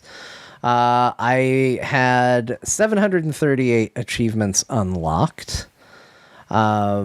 I remember last year, I think I was almost 50-50 with mouse and keyboard versus controller. That is skewing way far the other way now. 24% mouse and keyboard, 76% controller. I'm becoming an old man. I am too. Mine was way 69% nice controller, and then the rest keyboard and mouse. So I'm with you. And then my top 3 games, just to round out this top section, my number 1 game that I played this year was Cyberpunk 2077. Yeah. 12% playtime, 108 sessions played, followed by Final Fantasy VII Rebirth, 10% of my playtime, 70 sessions played, and No Man's Sky, also 10% of my playtime, 140 sessions played. Nice. Look at you. You're a gamer. I think that's what that says. You play video games. Now, I think that's true. here's the one I'm proud of, I guess. Well, what about Beau? I'm curious about Beau. Oh, yeah, go for ahead, Beau. Yeah. My numbers? Okay, so Whoops. I played 78 games. There you are. I had 725 achievements, 58% mouse keyboard. Oh, I had 752 achievements. You just flipped the 5 and the 2, and we had almost the same We're all number. about in the same ballpark. My most played game was Valheim, which is interesting. Final Fantasy Rebirth, because I played it twice. And Magic the Gathering, I played a ton of this year during Nice. Tarkir Dragonstorm. So those are my. It's funny because it feels like I was, those games were like, I didn't talk about them that much as some other ones. Yeah. But my biggest genre was FPS because I know there was Doom: The Dark Ages and then open world survival craft are like my 2 things. Plus some turn based combat because I know Baldur's Gate 4 was still a thing we were doing this year. Are you guys like me when you see a spider graph, you just think of Dispatch and the Dispatch minigame? Yeah, I start to. Now I do, yeah. I see that and I just go, I hope that's the right shape for sending, sonar out to do some bullshit. But anyway. Yeah, but I find I like the graph of what you played throughout different times because there definitely was like eras. Yeah, moods. This. Like the Night Rain era, I was to play nothing but Night Rain. It was That's cool, right? It was interesting. So even though it doesn't hit it, like I love Dark Descent, but I only played it hard for a month, right? So it's like it's not really gonna hit my top numbers, but I really liked it, so it's interesting. Did you guys do any play tests? I did one. It says I don't even remember what it was, but let's see. I only did 4. No, I 4 have demos. I have no play tests for demos. 4 demos too. That's all I did there. So I think the play test isn't that the new Valve game that Oh, did you try that? Maybe I was opted in to do it. I don't think I played it though, but I opted in, so maybe that counts. That no, because I opted in too, but I never played. Oh, you know what? Actually, I think I did log into the game. I don't think I ever did anything. Maybe more I than did the too. Maybe you have to tutorial, log in so. and it just gives it to you. I don't know. I got my biggest game. No surprise to anybody who listened to me all year, but Shapes 2 with a Z got easily the lion's share of my playtime this year. Played a shit ton of that, Elder Scrolls Online, and a lot of No Man's Sky when we were kind of back into that. So there you go. What was your longest streak? Anybody have that up? The median 6. Mine was 22 days. That's the My best longest streak was 82 days. Damn, son. 67 for me. Okay, well, I'm clearly a 6, weakling. 7. Sorry. Oh yeah, 6. Oh 7. shit! Sorry. It's come up a I couple spend times. too much time around kids. I swear to God, it's a problem. Recent releases. This is interesting. New releases 40%, 14% percentage of playtime spent on all Steam users on new releases. So I don't know if that's high or low. I don't know. I was 52% new releases. See that number? See how crazy that number is? We do this every year, but like 14% was the percentage. No, go back to the blue one. 14% is the percentage of playtime spent by all Steam users, the entire player base. In Only new spends games, yeah. 14% of their time in games. Really, like if you're bringing a game to market, you're not bringing it to a market that's like hungry for new games. They're only playing new games 10% of the time. Yeah, I have to assume too, other platforms, your PSN and Xbox and everybody else, whatever their data shows is similar, It's going to be I get like I don't know if that's a normal thing, or not, Yeah. But like it just seems crazy, right? Because you think like new games, we're all excited by the new things, and it's like people are playing, old favorites, stuff they got on sale. Like I guess sometimes too when we do the show and I'm not playing new games, I'm like, well, I'm playing Witcher 3 and now I'm playing V Rising or Valheim, and like these games released years ago. I'm like, oh, isn't there? Maybe that's a problem for what we do because I should be playing novel stuff. But I realize everyone's habits are not that. Like nobody really wants to play new games that much. Yeah, I mean, again, I think about my dad. My dad has a Steam account. My dad is in Steam a lot. He is playing Peggle Knights, which is not a new game. Well, yeah. And like other like PopCap style era games, and that is all he plays. Yep. And so he's being counted as one of these people that doesn't have very many games. That's is true. Just playing the same old games, is cycling through like 4 games, and I can't be the only person who has a parent or a non-gaming family member that has something on Steam. That's just what they do, and that's all they contribute to the ecosystem. Yeah, I think you're Sure, right. but 90% is like an overwhelming, or 86% is an overwhelming figure. Like that's not all dad. That's not all moms and dads enjoying the golden oldies, right? Like that's also modern plugged-in gamers playing games from 2-3 years ago, not games of current. So This is where I went hard on Tsushima. March, April, May, and then fall off, and then this is where it continued to burn. And then June to December. burn. Yep, June to December. You got not you guys, but people have been giving me shit about that game. So Yeah, it's just half a year, Scott. yeah, no big deal. I only played that in December or September. I'm waiting for updates on that. Yeah, these are always fun. I like this stuff. A lot of let's see, Windows is 51%, 37% Steam Deck, and 12% Mac. I have a pretty good spread there. Anyway, go look at yours, everybody at home, and enjoy your. and we'll post them in the core Discord. Everyone's been sharing their shit. It's fun to see. Let us know. We'd love to see what you got. And if you have, I don't know if other platforms did this year. Did PSN have a thing? I don't know. I feel like everybody right now is doing something like this, and to an obnoxious degree. Like, I'm surprised my refrigerator didn't tell me you want your food in review. Like, That'd be kind of awesome. Also depressing. Yeah, it would be very depressing. Like you spend 30% of your eating time eating chocolate. Yeah. How are you not dead? Yeah. 20% of it was putting shit in here that I didn't give you. You got it somewhere else and then had leftovers. What else would it tell me? 56% of the tomatoes entered went rotten. Yeah, I was going to say 25% of that chicken was not edible and was probably bad. Don't eat it. You cultivated 56 unique bacteria on various foods over the course of the year. Man. By the way, if you really want to play the Henry game, Kingdom Come Deliverance 2, it's 50% off right now. So, and I think people should try that. That was PC Gamer's Game of the Year, by the way. Oh, was it? Yeah. Yeah, they did let's see, can I find the article here? They did a whole thing, all their games of the year business, and it won, and I can't find the article, but anyway, wherever it is, it's worth reading. Because there's a lot of stuff on there I hadn't even heard of.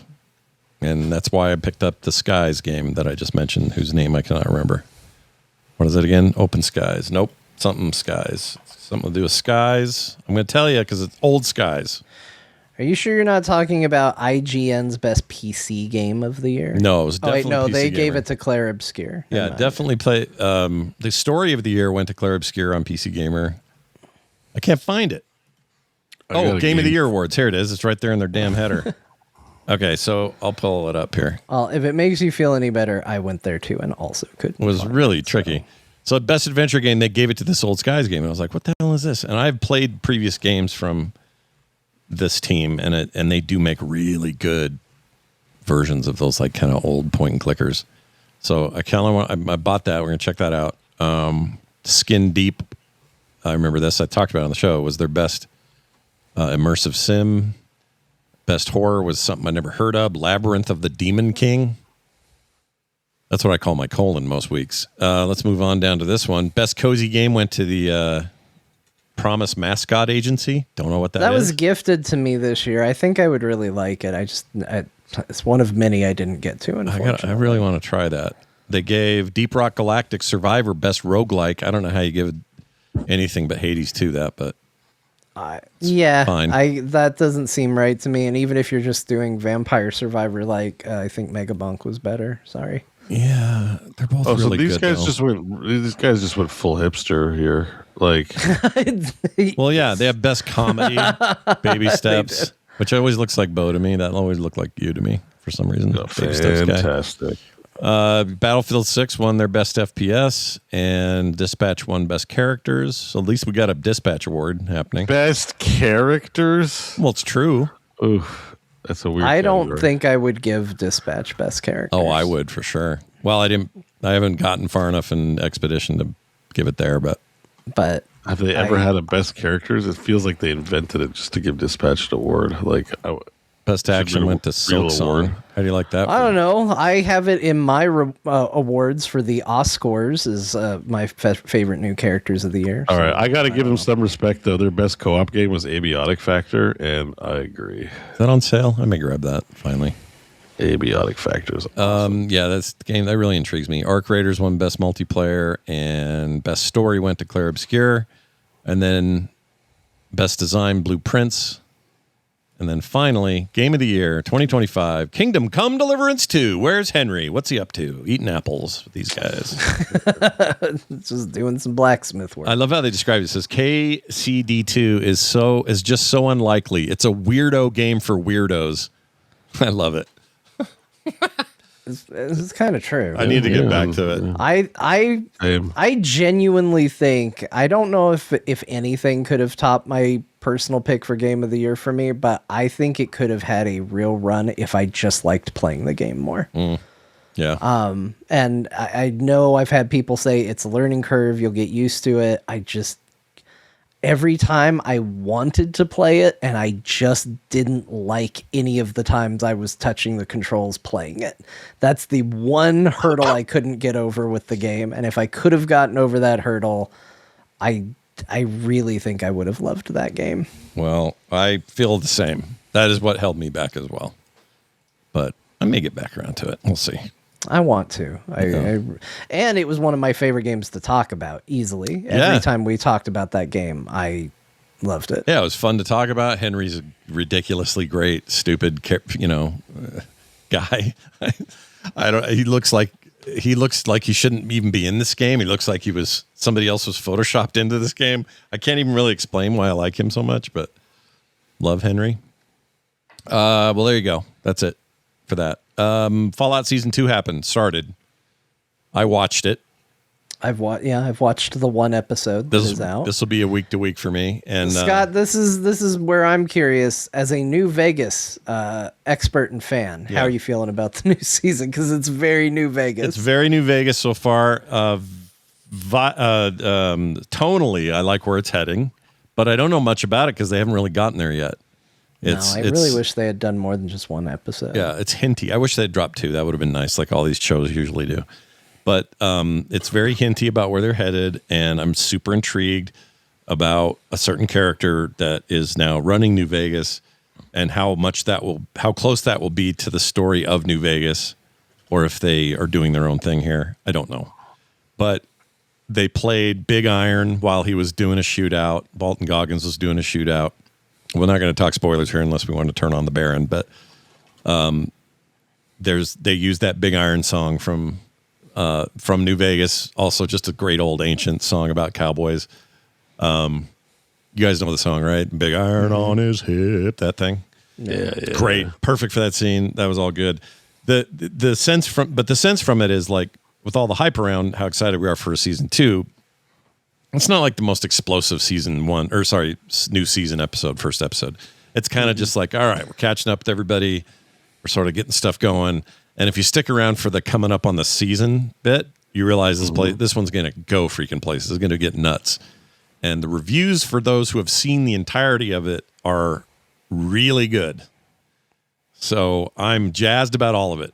But if you're going in for the first time, first of all, I would watch Season 1 if you haven't watched it at all. And then if this first season doesn't seem to be, the most exciting thing ever, just know that it's like the beginning of a new arc, and they got stuff to do in it, and I'm all in. I'm just all in on Fallout. Yeah. I love it.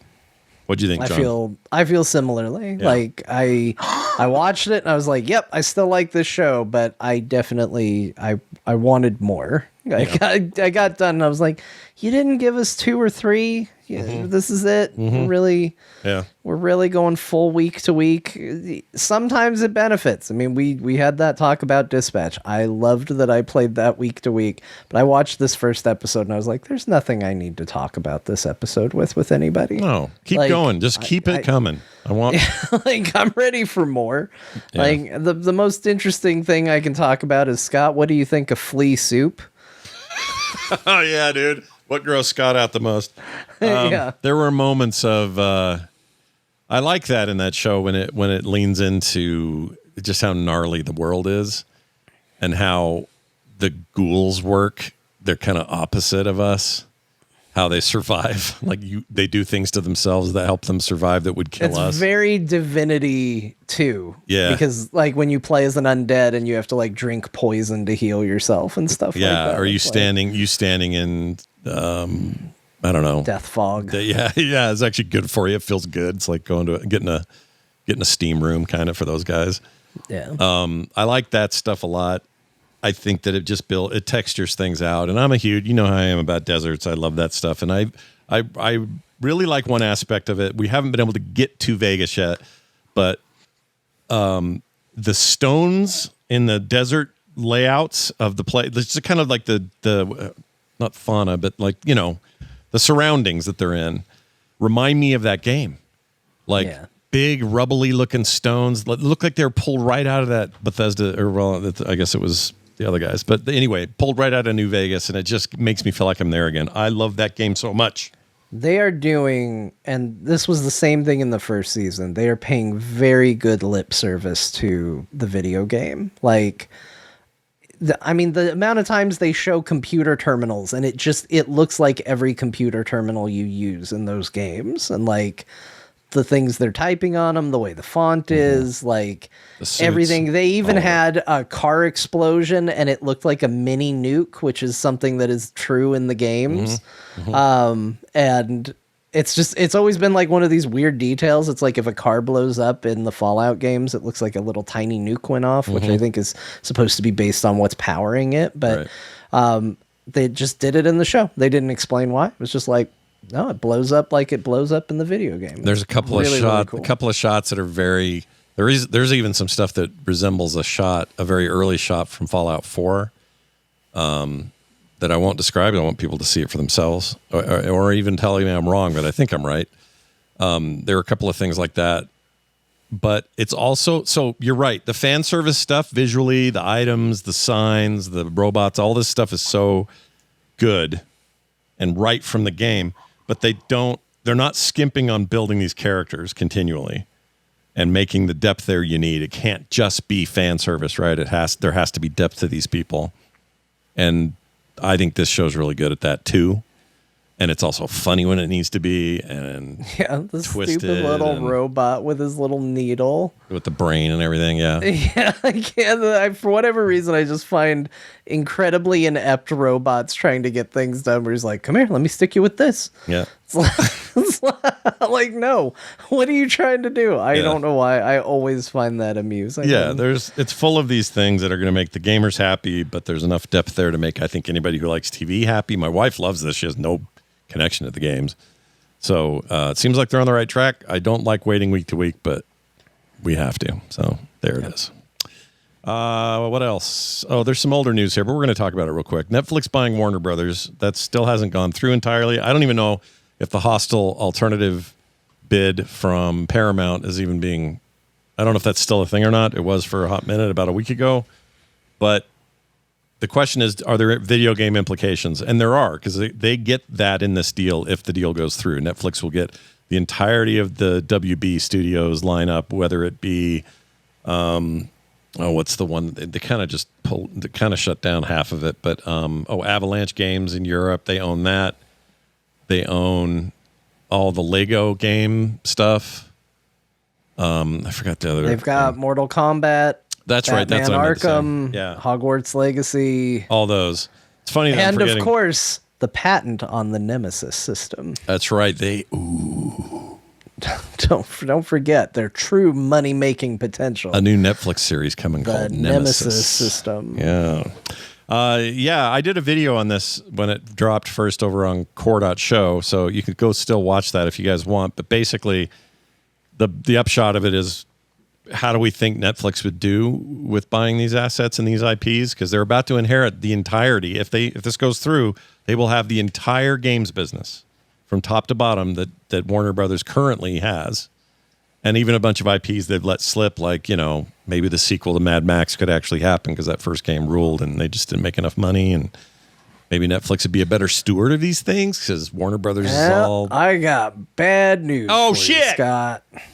Okay, what do we know? I don't think they're going to be a better steward. So basically, the Netflix CEO, when they were asked about video games, they're like, we're getting that too. It wasn't a factor in any of our value. We don't really see any value in that, but it's just it's something extra that we're getting.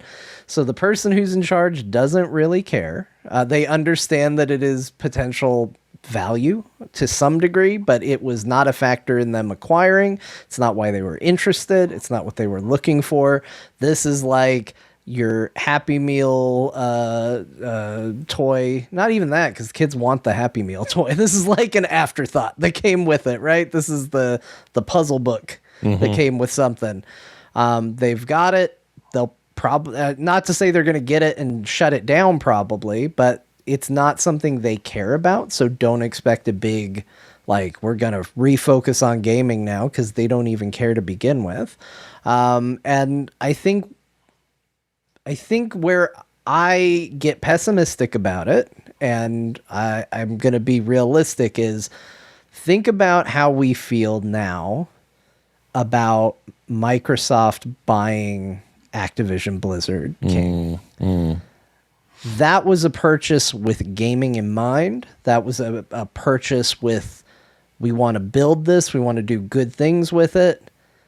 And what has the ultimate outcome of that been? Does it feel like a net positive or a net negative? And now imagine the same thing with a company that doesn't care about the gaming part of what they've just acquired. And ask yourself if you think it's going to be good or bad. I mean, sure, but here's the thing with Netflix, and I don't know. Okay, so what I have to compare it to is not so much will this be, because what is a good acquisition? I don't think we have very many good examples of that yet. Maybe THQ Nordic is a good example, that's a smaller one, but still they've done real good by the IPs they own and the remakes they do and all that, at least so far. If I compare this to Warner Brothers' handling of their game studios, then I feel like they can only go up, because Warner Brothers did not give a shit about nothing and were worse in recent years than ever. And that includes TV products, movie products, everything else. They just are like cutting stuff left and right, changing HBO to Max to Plus to back to Max to this and that. Too much Discovery stuff, too much HBO stuff. Okay, we'll go back to HBO. Like, they're all over the effing place. I just don't see this as a worse place than that. It may not be better, substantially better, but I just can't see how it could get worse than what WB was already doing. You know what I mean?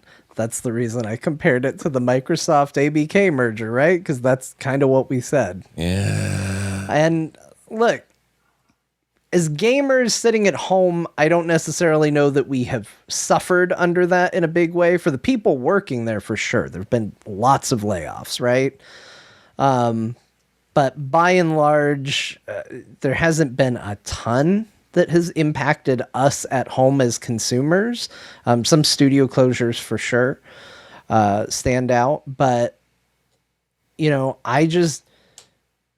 we're kind of fool me once, fool me twice territory with these big acquisitions. And so I hope for the best, obviously, for the people working there. There have been, I guess, other interviews where they have said, oh yeah, that's exciting when they talk about some of the other stuff, but it definitely sounds like somebody just got told that there's the washer and dryer comes with the house. Oh, that's convenient. They don't have plans. It's just like, wow, isn't that nice? We own Mortal Kombat now. And who knows what that's going to ultimately look like. Netflix certainly not shy about, oh, it's not making money, cancel it, So not as bad as others, though, is my point. Now, they may get worse, and maybe it's not good for games, but like HBO and others are way quicker to cancel their shit that is underperforming, or even before it comes out, than Netflix has been. Sometimes they'll cancel a thing because the first season didn't do well, they got no viewers, it's too expensive to keep making. I still don't think they're the worst at this. That's my whole point. I'm trying to see a silver lining. I liked the Santa Clarita Diet quite a bit. Didn't they run? I thought that ran what they intended. Nope. 2 seasons. It ran 3 seasons and then got canceled prematurely. And dude, Netflix sucks, man. Like, they're going to cancel everything. Why does everyone think they're going to cancel everything? Because they cancel everything. They don't. They don't. South Park, like, there was a huge South Park arc about how Netflix is doing it. It's like it's in the lore. It's in the books, man. But then what that tells me is nobody's paying attention to Prime Video. As far as I know, the only major streamer these days that doesn't cancel anything and pushes them through to their foreseeable end, whether the money's there or not, is Apple TV. They're about the only ones. The rest of them are terrible at this. Paramount cancels shit left and right. Right. And by saying I don't trust Netflix, I'm not saying I would trust Paramount. But that, it's not a case of I don't like this one, therefore I like all the others. But Netflix is also guilty of this. Oh, they are. They're just as bad, if not worse than a few. Okay, well, that's the part I disagree with. I don't think they're demonstrably as bad or worse. I think they have. If you go look at their records, I don't know how to even do this. Probably there's a way, but I'll bet if you could figure out a way to quantify what's been canceled versus what's been put out, I'll bet they do better on the numbers than anyone else out there except Apple. They don't cancel anything. Which streaming And I'm not standing for these guys because Netflix and I have all kinds of issues with each other. Cancels the most shows. Yeah, that a thing? They're getting HBO out of it. Like, I just wonder what that looks like. Do they run 2 streaming services or one? We don't know. I mean, that's a whole different bag of cheese. Who knows what they're going to do? So Max seems to be the highest. That sounds right. This is the AI overview, so take it with your AI grain of salt, ladies and gentlemen. It's probably got. You can get sources for stuff. It's probably right. It says Max has a cancellation rate of 26.9%. That sounds right. Yeah. Netflix has a cancellation rate of about 10.2%, and Hulu, Disney lower, and Apple TV lowest. Hulu and Disney are lower. Interesting. Yeah. So, but that So if you compare it to HBO, which is what they're acquiring, WB owns HBO. That's what they're getting. It is better than that. So Netflix will become the most canceled. They weren't, and now they will. now they are. Yeah, now they are. I guess what I want to see is probably not what we're going to see, but I would love to see.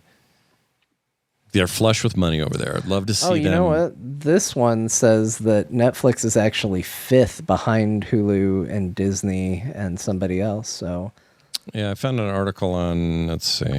Oh yeah, that's AI. It could be hallucinating. No, I have an actual article here. Luminate.com says proportionally Disney Plus, Paramount Plus, and Max have higher higher show cancellation rates than Netflix, meaning they cancel shows, not people canceling their service.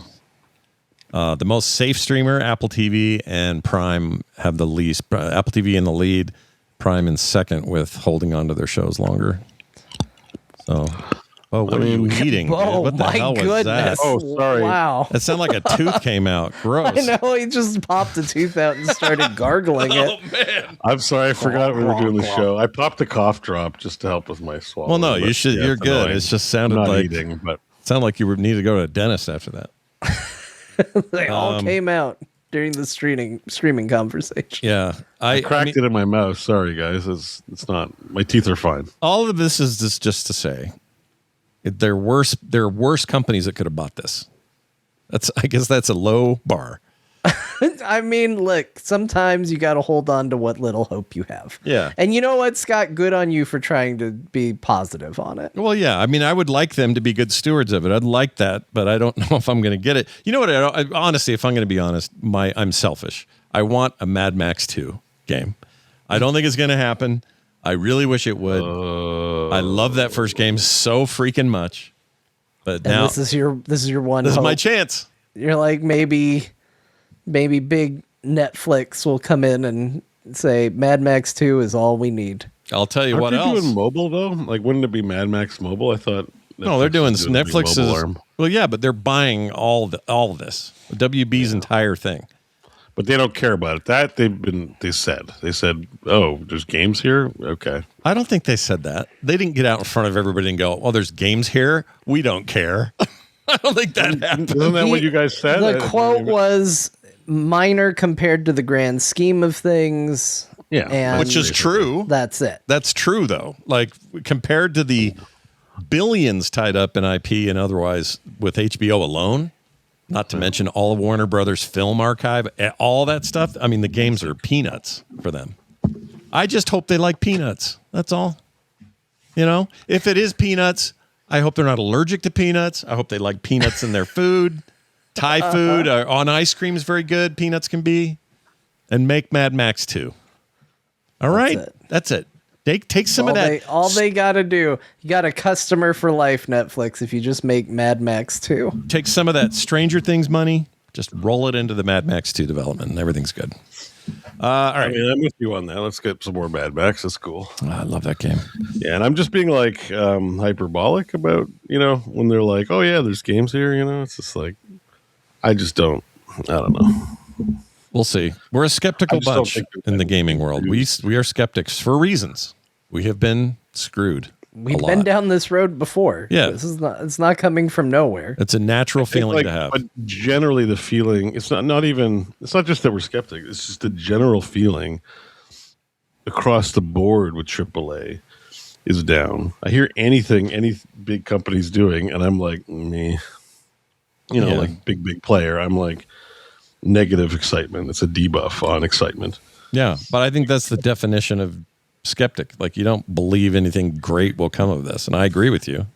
Yeah, but I want to be wrong. I want to be wrong. That's all. I guess so. I mean, they're supposed to be in the business of that, of getting people excited, right, for stuff like that. But it just seems like because these companies have multiple foci. Isn't it foci? Yeah, that's that actor from that new game, A Gang of They have multiple foci that like, and the games like are hard. They require a lot of attention and nuance, and sometimes it's just easier to make a movie or to just make AI technology and forget the games or True that. So that's why I feel like it's earned. Oh no, they've earned the skepticism, no doubt about it. All I'm saying, I'm not betting on this. I'm just hoping on this. That's all. I hope it's better than it looks. Anyway, we'll know more about that soon. Let's move now down the road to the break that we're going to take. And this break is going to take us a minute because we're going to all go do stuff. John's going to hang around and do the John show, I think. I haven't checked with John. Johnny can do the John show. I'll do the John show. Why not? Okay. That's a thing that you can stick around for and get your own little personal fun out of shortly. So that's in just a second. And get your own personal fun here at the John Show. So don't go too far. We'll be right back in a few minutes. Hey, everybody, we're back. Welcome back to the show. I hope you had a good John show. And if those hearing me say that are like, what? Well, it's because you're not a patron or you didn't come here for the live stream. If you did, you would have heard it. It's this special little thing. I stick it at the end of the bonus content in the Patreon. So if you join us on Patreon, you get to hear the John show. What is it? Well, you're going to have to find out. I ain't putting up no spoiler baron for that. All right? It's me answering questions. It's just John answering questions, yeah. Spoilers. But also, before people spend money to find out the hard way. Yeah. It's me. It's just John doing his thing. Let's talk about games we played, because why not? I cracked open Path of Exile with a very kind, generous donator out there whose name I totally forgot to write down. Gosh dang it. Said, hey, you should be playing this. Here's a code. Use it before this time or something because it can expire or something like that. I don't know what the deal was, but he said, grab it, get in there, let's see what you think. So I did. I installed it, all 115 gigabytes of it.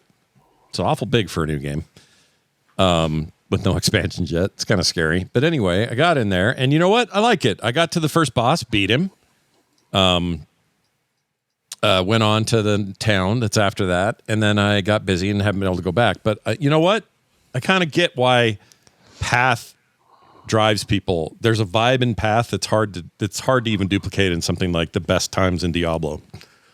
Like there's just something about it. There's something about choosing my character from a gallows of people who are about to die, and then one of them breaks free because the others all get hanged, but your rope breaks. And you jump over the ledge and jump in the river, and now you survive. There's something about that that's just awesome. I love that. So PoE 2, I'm not far enough to make any kind of judgment on the game, but I can tell you that I had a really good time. That boss was tricky but fun. I didn't die. I played well. People want to know who I chose. I chose the I was gonna say Arrow Lady. Who did you pick? Arrow Lady. Yeah, what's her? I don't Ranger, whatever she is. Marksman. Is that it? Yeah. I picked the Marksman. This is somebody else's playthrough and not the Marksman. But the boss was challenging and fun, and I hear people. You're talking about the boss of like the tutorial area. Correct. Like it's the very first one when you get to the end, and it's basically end of the zombie woods area. Or I don't know if it's the end of it, but it's kind of where as far as I got. And I don't know, it just has a nice vibe going. And I think I've only chosen 3 or 4 things in my tree. I'm told that in PoE 2, you really, unless you for other playthroughs or something, really just focus on your branch. Like just go nuts with the stuff that benefits you as the core class you start with, and that you're going to have a real good time that way. I'm very curious about these changes in Diablo 4, because the way people are raving, I'm just like, what the heck? And it sounds like Diablo 4 maybe figured some shit out.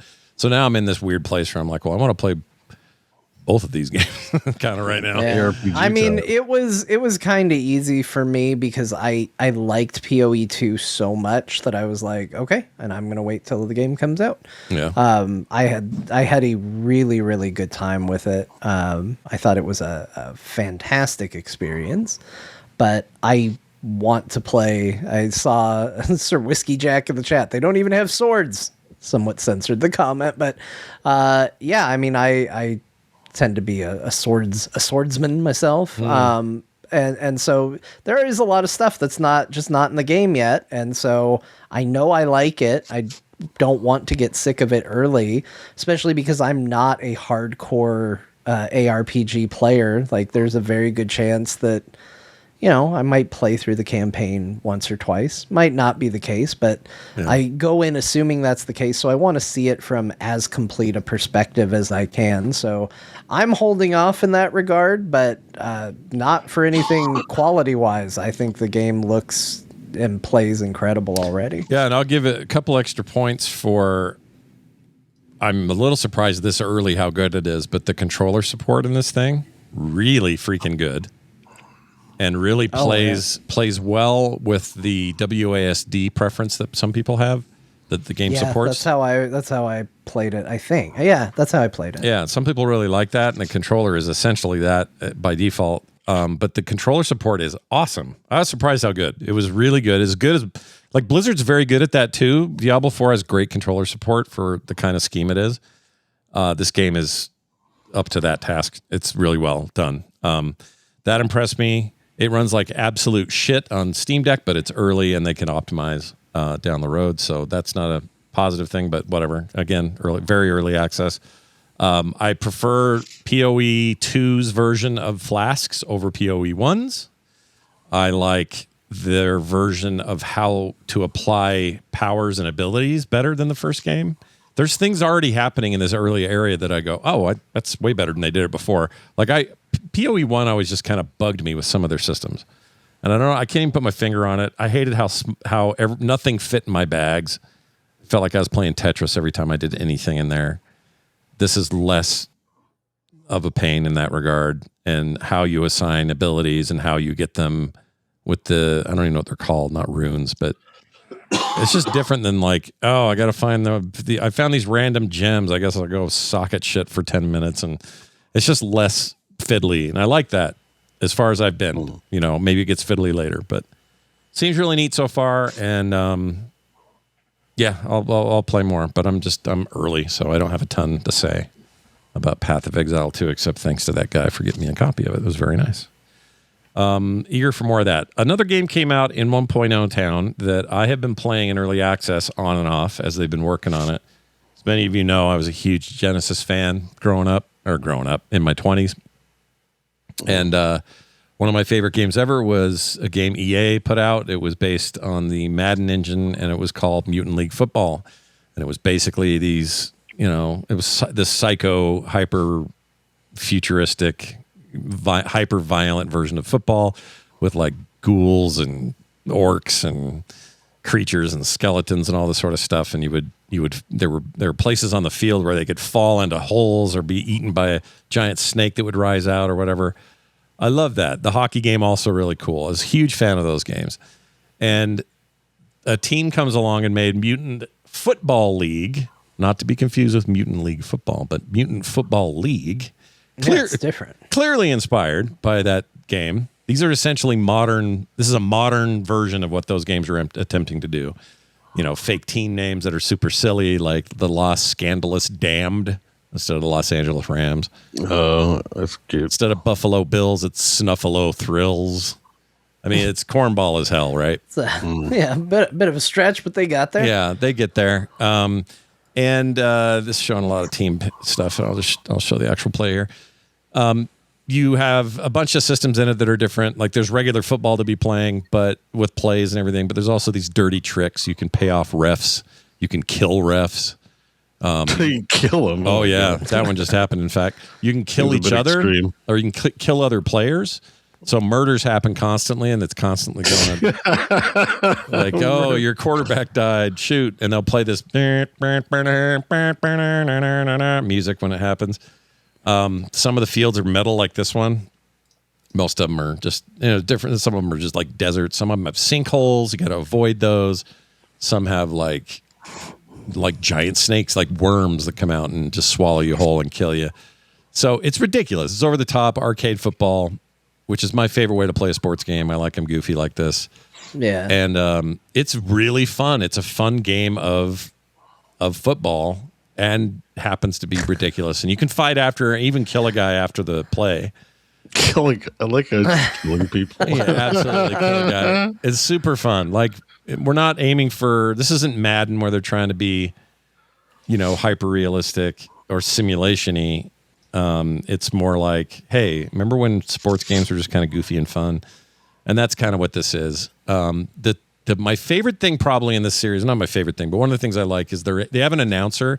I think he's a real announcer. Like, he's really good. He's like, all right, we're on the 10, yard line of the opposing team. Blah, blah, blah. Like, he's got that cadence to his voice, but he's constantly cussing and fighting with the little goblin guy that's like his color commentator guy.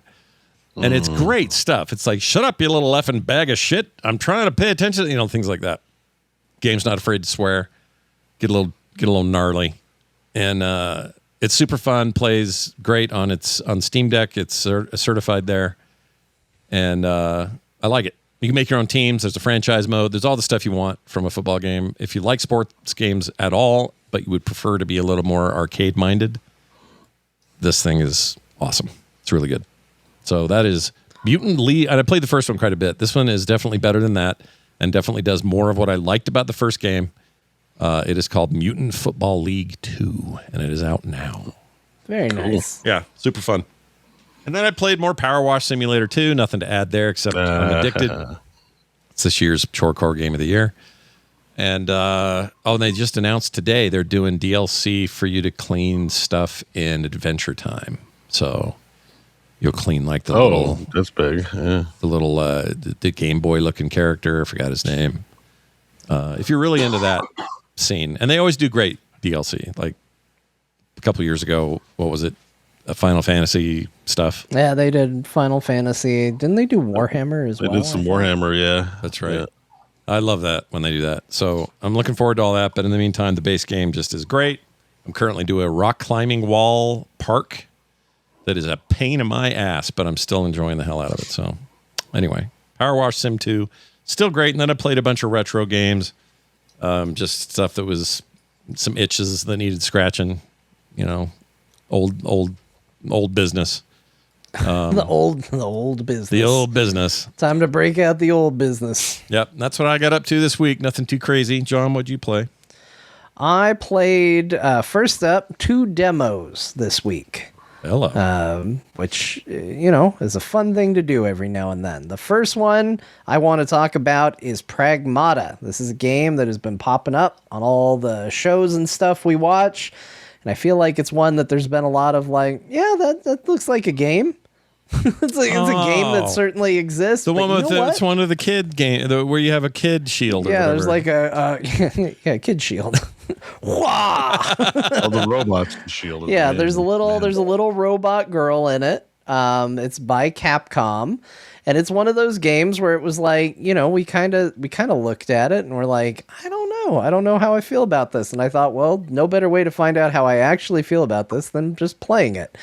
There's a demo out right now, and I am pleasantly surprised to say that I really liked my time with this, and I am going to pick up this game as soon as it comes out. I dig this. Oh. So it plays kind of like your typical third-person shooter for the most part, except the kind of the unique gimmick thing to this is that the little girl on your back is an android, and most of the enemies are too armored and protected for you to actually do any damage to. They have to be hacked first. And so when you aim your gun at an enemy, there is a hacking little mini game that pops up live. It doesn't freeze the game or anything, so any dodging or anything you have to do is still happening real time while you're doing it. But you have to navigate a little bar around and get from a starting point to an ending point. And in the demo, it doesn't get too complicated, but there are things you can pick up along the way that can buff what you do or deal additional hacking damage to the enemy if you pass through them, as well as some danger nodes where if you hack into that, it's going to kick you out and ultimately fail. And so you do that, and once the enemy is hacked, now your weapons can actually do decent damage to the enemy.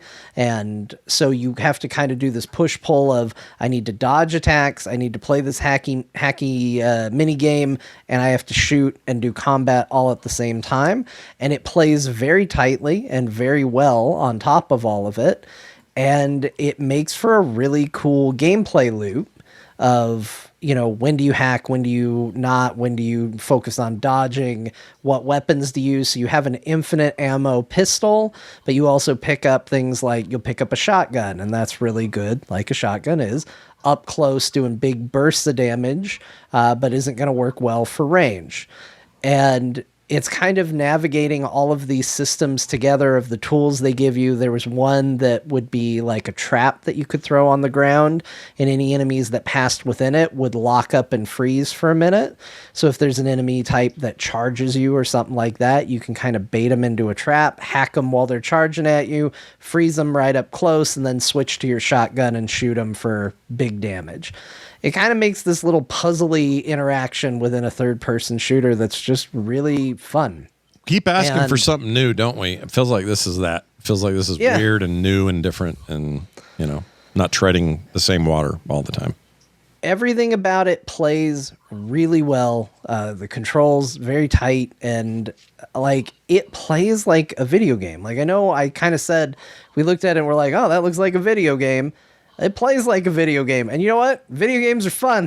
There's a reason we play them. And it turns out, I know it's crazy, right? But sometimes a video game just being a video game is good. And that's how I felt playing this, was I'm having a good time with this. The main character comes across a little cheesy and a little weird, but I think he's supposed to. The performance he's giving has massive corny dad energy, which is maybe perfect for a game where you're having to navigate this little girl android through the world, where he just comes across a little goofy. They blow up a big robot. He's like, all right, put her there, and puts his hand up for a high five, and she doesn't know what it is. And he's like, this is how we say we did a good job. And he gives himself a high five with her hand.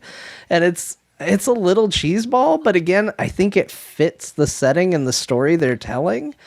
And I got done with it and was like, this is great. I'm going to play it. Apparently it does have, this is where I messed up, because I did find out later, there are some randomization or some different changing elements that might change from one run to another. I didn't know that. So I beat it once and was like, cool. I unlocked a new costume for the guy called the sketch suit.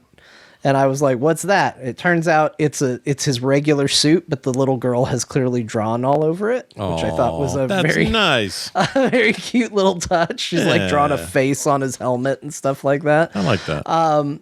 But I didn't play any further to see any differences. It's a game that definitely encourages, how fast can you do it? How quick can you go through and do these things? So, and apparently is going to have some form of replayability in that regard.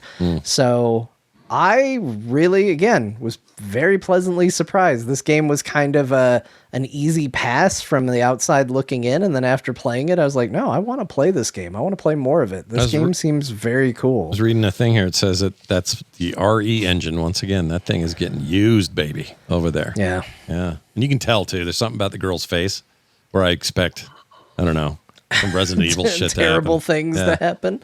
Something about it. But that's great. I'm looking forward to that. It sounds, I don't know. It looks weird and different. I'm super curious about it. Download the demo. Give it a try. Yeah. It's free demo. Sure. Go check it out.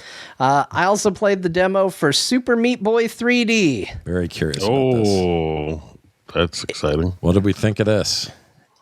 You guys remember Super Meat Boy? I do. I didn't play the original, so no. I did. I've probably sworn more in my life playing this game than any other venue of time. It is a very fast-paced, very difficult, challenging platforming game where you're going to die frequently, and then it's just an instant restart, try again. Very quick on the oops, you died, go again. Oops, you died, go again. And crazy stages with buzzsaws and lots of different challenges. It was a 2D game. It is exactly all those things again. Now it's in 3D. This really just feels like that game now in a different dimension. I feel like that's what people want. The question is, does the change in perspective in 3D, does that add anything, or does it actually take away, or should they have just done another 2D different? It adds a level of difficulty, different difficulty, because now there are different things you have to consider and think about that you maybe didn't have to before. And so I think there is a level of natural evolution to it where it's like, okay, this is more challenging than what came before. But in terms of like the controls still feel real tight. It kind of feels like playing the same game to some degree. And I was like, all right, this is good. As somebody who played a lot of Super Meat Boy and then kind of fell off of it after a while, I was just like, oh, this is just getting real hard. And I walked away and didn't come back.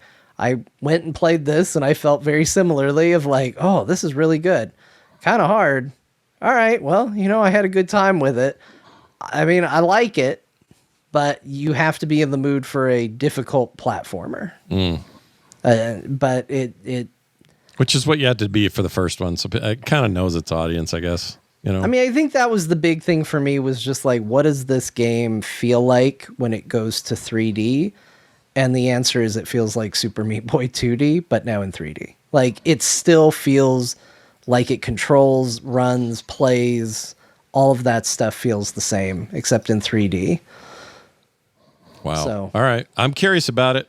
I hadn't heard anything about it coming for a long time. Felt like this has been in development forever. So if it is good, if it's doing the things you just described, that actually sounds like a game I want, because I loved the first game. Yeah, it's very well animated too. They aren't doing the drawn cutscenes like they are 3D models, but they're very good 3D models. You get cut in half. You see Meat Boy get cut in half. When you beat a level, you get to see the replay of all the ghosts of your attempts run at the same time as you, which is something they did in the 2D game. Yeah. Same deal. It works exactly the same. It's just in 3D now. So, all right. I might have to grab that one when it comes out. Do we know a date on that, or I don't know if we know when that's happening? I don't know if we know the date. Hold on, let me. It said 2026 on Steam, so just the year. Yeah, right now just the year. Okay, well, that's one to keep your eye on. Cool. Tell me about this next one, because I'm dying to play it, and I need to know if it's good. I played Terminator 2D. Ooh, no fate, right? 2D, no fate. Fate. Yeah, forget about the fate. There is none. I haven't played a lot of it, but what I've played, I like an awful lot. It's very cool. This game feels like if you have a setup in your house of a fake arcade cabinet, this feels like a perfect game to just have on. Not only does it have an attract screen, just to, like, you literally can just say, hey, play the attract screen, and it will play it.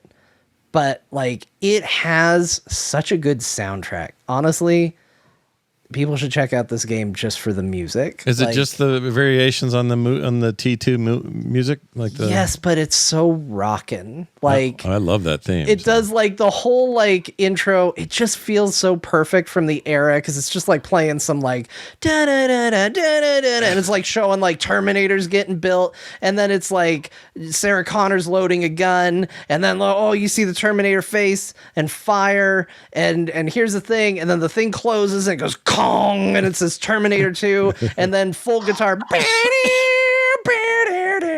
it just plays the music. It's crazy. It's over the top. It's really animated nicely. It looks nice. It is. John Connor gets smacked in that first level real hard. Yeah, he does. It's so good. Is it all running? It's like a run and gun, right? Like that's the genre we're playing in here. Yeah. It is. It's kind of just what it's advertised. It's You're selling me on every one of these points, by the way. I'm all in on this game. I know. It's an old school arcade game. It feels like what you would have played in the arcade if... Okay, hold on. I think I found this. I had to see if I could find this, because I feel like you just need to see the opening to this. Here, give this video. I'm going to put it in our Discord. All right. Give this a look. This should be it, I hope. I haven't really checked it enough. This is the rolling demo? This should be it. Yeah, just put music up, because this is good. I'm going to put it up. Hold on. Where's music? Checkpoint.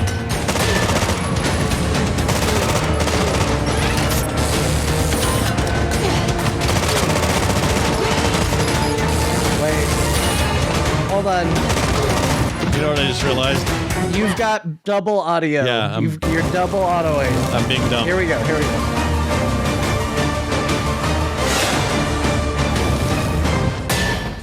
Terminator 2D. No fate.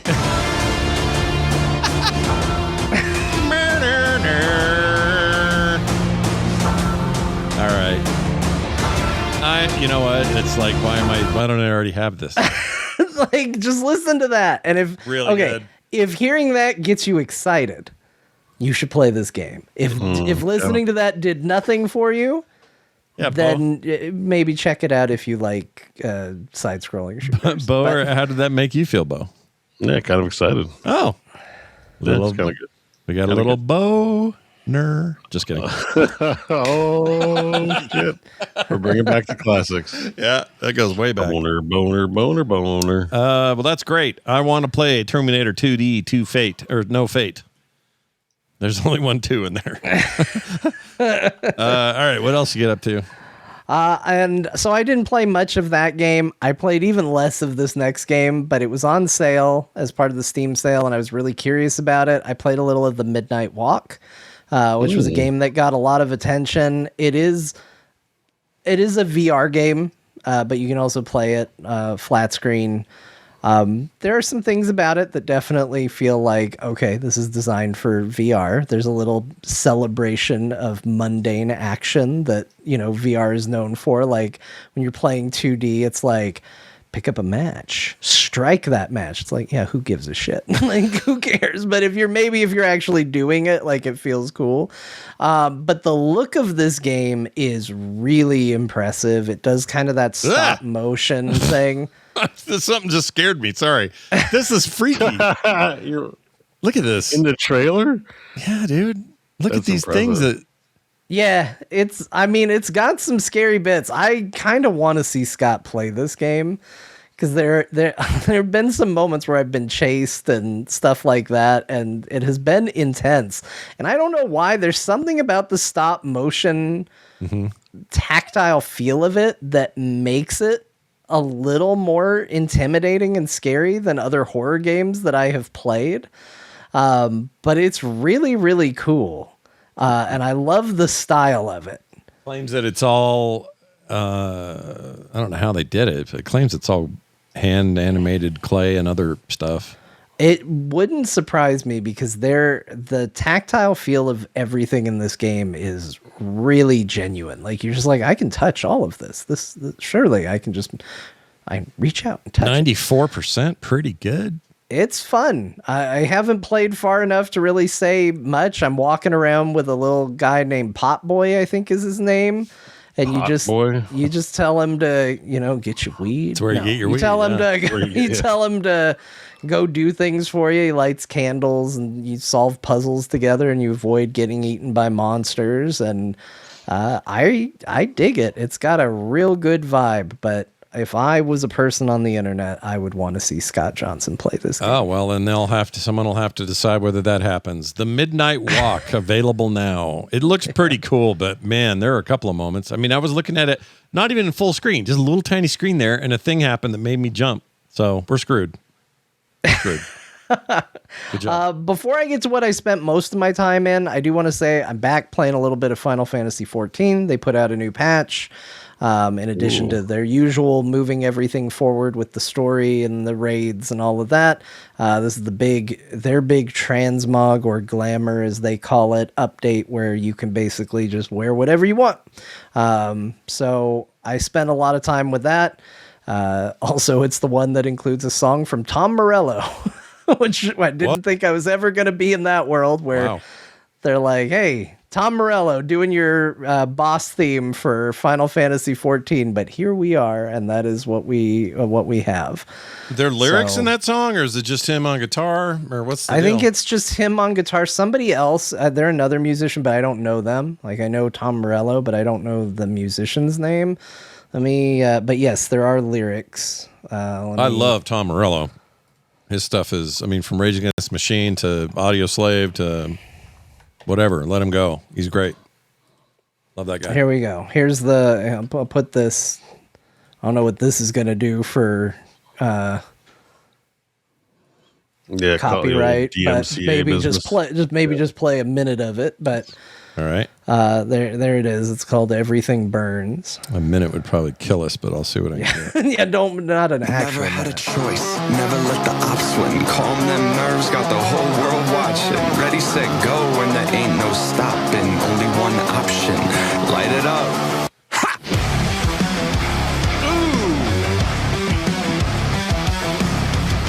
You don't know what that does to me.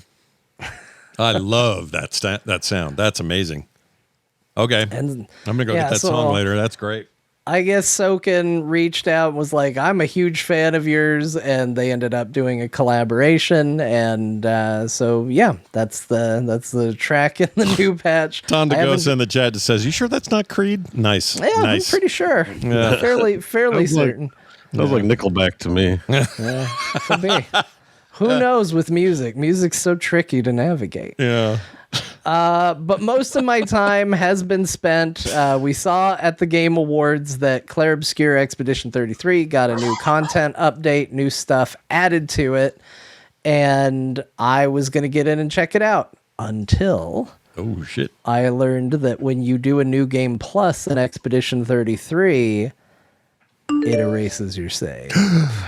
It starts you, well, it doesn't really erase your save, but it starts you over with everything you had on a new save. So this content that falls at the end of the game, I'm now back at the beginning of the game with New Game Plus. So I thought, well, if I'm going to start over, why take the easy road of having all this stuff unlocked? I'm going to just start over proper. And so I started the game over from square one. And I was like, I'll just see how far I get with it. I can't put it down. I keep playing. Of course you can't. I've played so much of it already. I haven't gotten to the new stuff because, again, it is intended to be like late game stuff that you do. I think it probably falls in Act 3 where you can go to it. Yeah, you probably got to be level 99 for what is it, Verso's drafts that they're adding? Yeah, it's Verso's drafts. It's a very, if you click the link in there, you'll see a little bit of it. It's a very colorful, land that you can go to. And they added new outfits. There are new super bosses. Beau, you'll be thrilled to know there is a new version of Simon to fight. Great. Yeah, I'm not going back to play anymore. I cheesed my way into not having to ever dodge Simon. So I'm sure they're going to fix that in the whatever upgraded version is. No thanks. Some Game of the Year version that you're never going to play. Yeah. So I'm excited. I'm happy for John, and he's got more content. I think the game's finished for me. I am unintentionally. I didn't set out to do this. It wasn't like I planted a flag and was like, I'm parrying only. But that's kind of what I've been doing on this playthrough. So I decided to put it on the highest difficulty because I think I played through on the standard middle of the road the first time, and I'm trying to. Not for any pat myself on the back, because I have dodged before, but honestly, it's hard for me to keep track of okay, press this button to dodge, press this button to parry. So it's just you know what, I'll just parry. I just won't worry about dodge. Then I don't even have to think about it. We'll just press the parry button instead. So it's kind of just been a parry only run. And I just love that game. It plays. There are some things so you have well. to dodge, though. There are some things. Are there? Like so what? hard to parry. I don't remember specifically. Hard to parry doesn't. I mean, there's stuff I'm bad because at. the animations are broken. Yeah, it's just I can never get it. We've talked about this. So there are things that I think are certainly, there's some monsters that are harder than others, but so far I haven't fought anything that I'm like, oh, I can't parry this. I've gotten through most of it, but there's some that are definitely harder than others where it's there's this one enemy very early on that dashes through you. Jeez. And when you fight the standard version, you press it as their dash starts, but there's a chromatic version where you have the parry timing seemingly switches from when he starts his dash to just before he hits you, and you just adapt to it, I'm having a good time with it. It's kind of crazy how overpowered you are in that game. if you know what you're doing. Like the challenges that you go up against. I mean, because they intentionally made a game where if you play it theoretically correct, you don't ever get hit in that game. You can just walk through the game and never take any damage. It'd be very, very hard to do, but you could do it. And it just feels nice to go, I can go anywhere. I can face anything. And then the only barrier to entry is like, this fight is going to take a really long time. If I stick around here, maybe I'll come back when I can do more damage. So right now I have finished Act 1. I'm kind of in the middle of getting to the end of Act 2, and I'm going to stick with it. I think I'm going to beat the game twice this year, which is kind of weird. All in the same year. Nuts. Yeah, I think that's going to happen. We'll see. It's only a couple weeks, but every time I sit down, I'm like, I should play something different. I'm just like, well, I could just be playing more Clair Obscur Expedition 33 right now. Whatever drives you, man. You got to play what you want to play. I get it. New costumes I've seen, and they're pretty cool. I like them so far. So. Oh, also good news for Steam Deck players. The new version or the latest patch for Expedition 33 made it fully Steam Deck certified and runs like a dream on there now. So does that mean you might? I might play it. Yeah, because I got so much of my game time is like away from my desk that there's way more likelihood that I'll get through it or pick up where I was and go. Yeah. So and, I mean it's not that hard. I actually think Beau's making too big a deal out of it. Out of what? Sorry. The animations. Like I have found they aren't, because I can go into almost any fight and I would say 90% of the time, if not more, you just hit the button before they hit you. You got good. Yeah, but like sometimes they're broken and don't register the hits. I've never had that. Because I can get the gradient parries no problem, but like when they're doing a 9-hit combo, and I get 7 of them, and oops, I missed the 8th one. I guess you lose. Like, I hate that. I just want to throw the game out the window. Well, I'm not saying you need to like that, but I'm saying that's a you bad problem. I mean, or it's the game bad problem, really.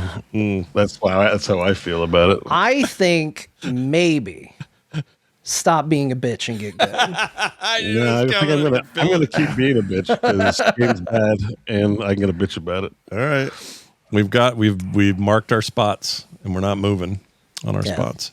Man, I genuinely, it is funny though. Like, kidding aside, I did come through and go, how bad is how tough is this? And going back to it completely fresh, I'm like, oh, you just hit the button right before they hit you. Every time. Here's the thing. It's not like I'm getting like a 5% dodge rate. I'm getting like a really high dodge rate after practicing. It's just not fun. Like, the point is like, am I having fun? It's like, you might be.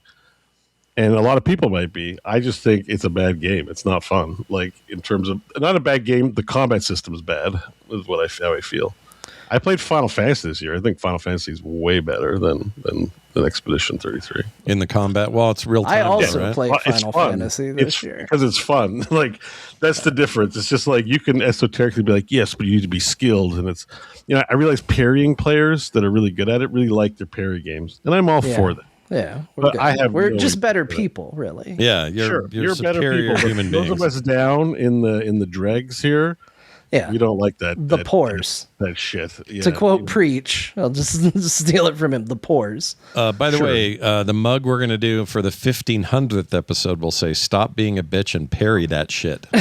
Yeah. I'm gonna make my own mug. Play games, always win, and stop being a bitch and parry that. Yeah, I like it. Stop over relying on parrying to make your game good.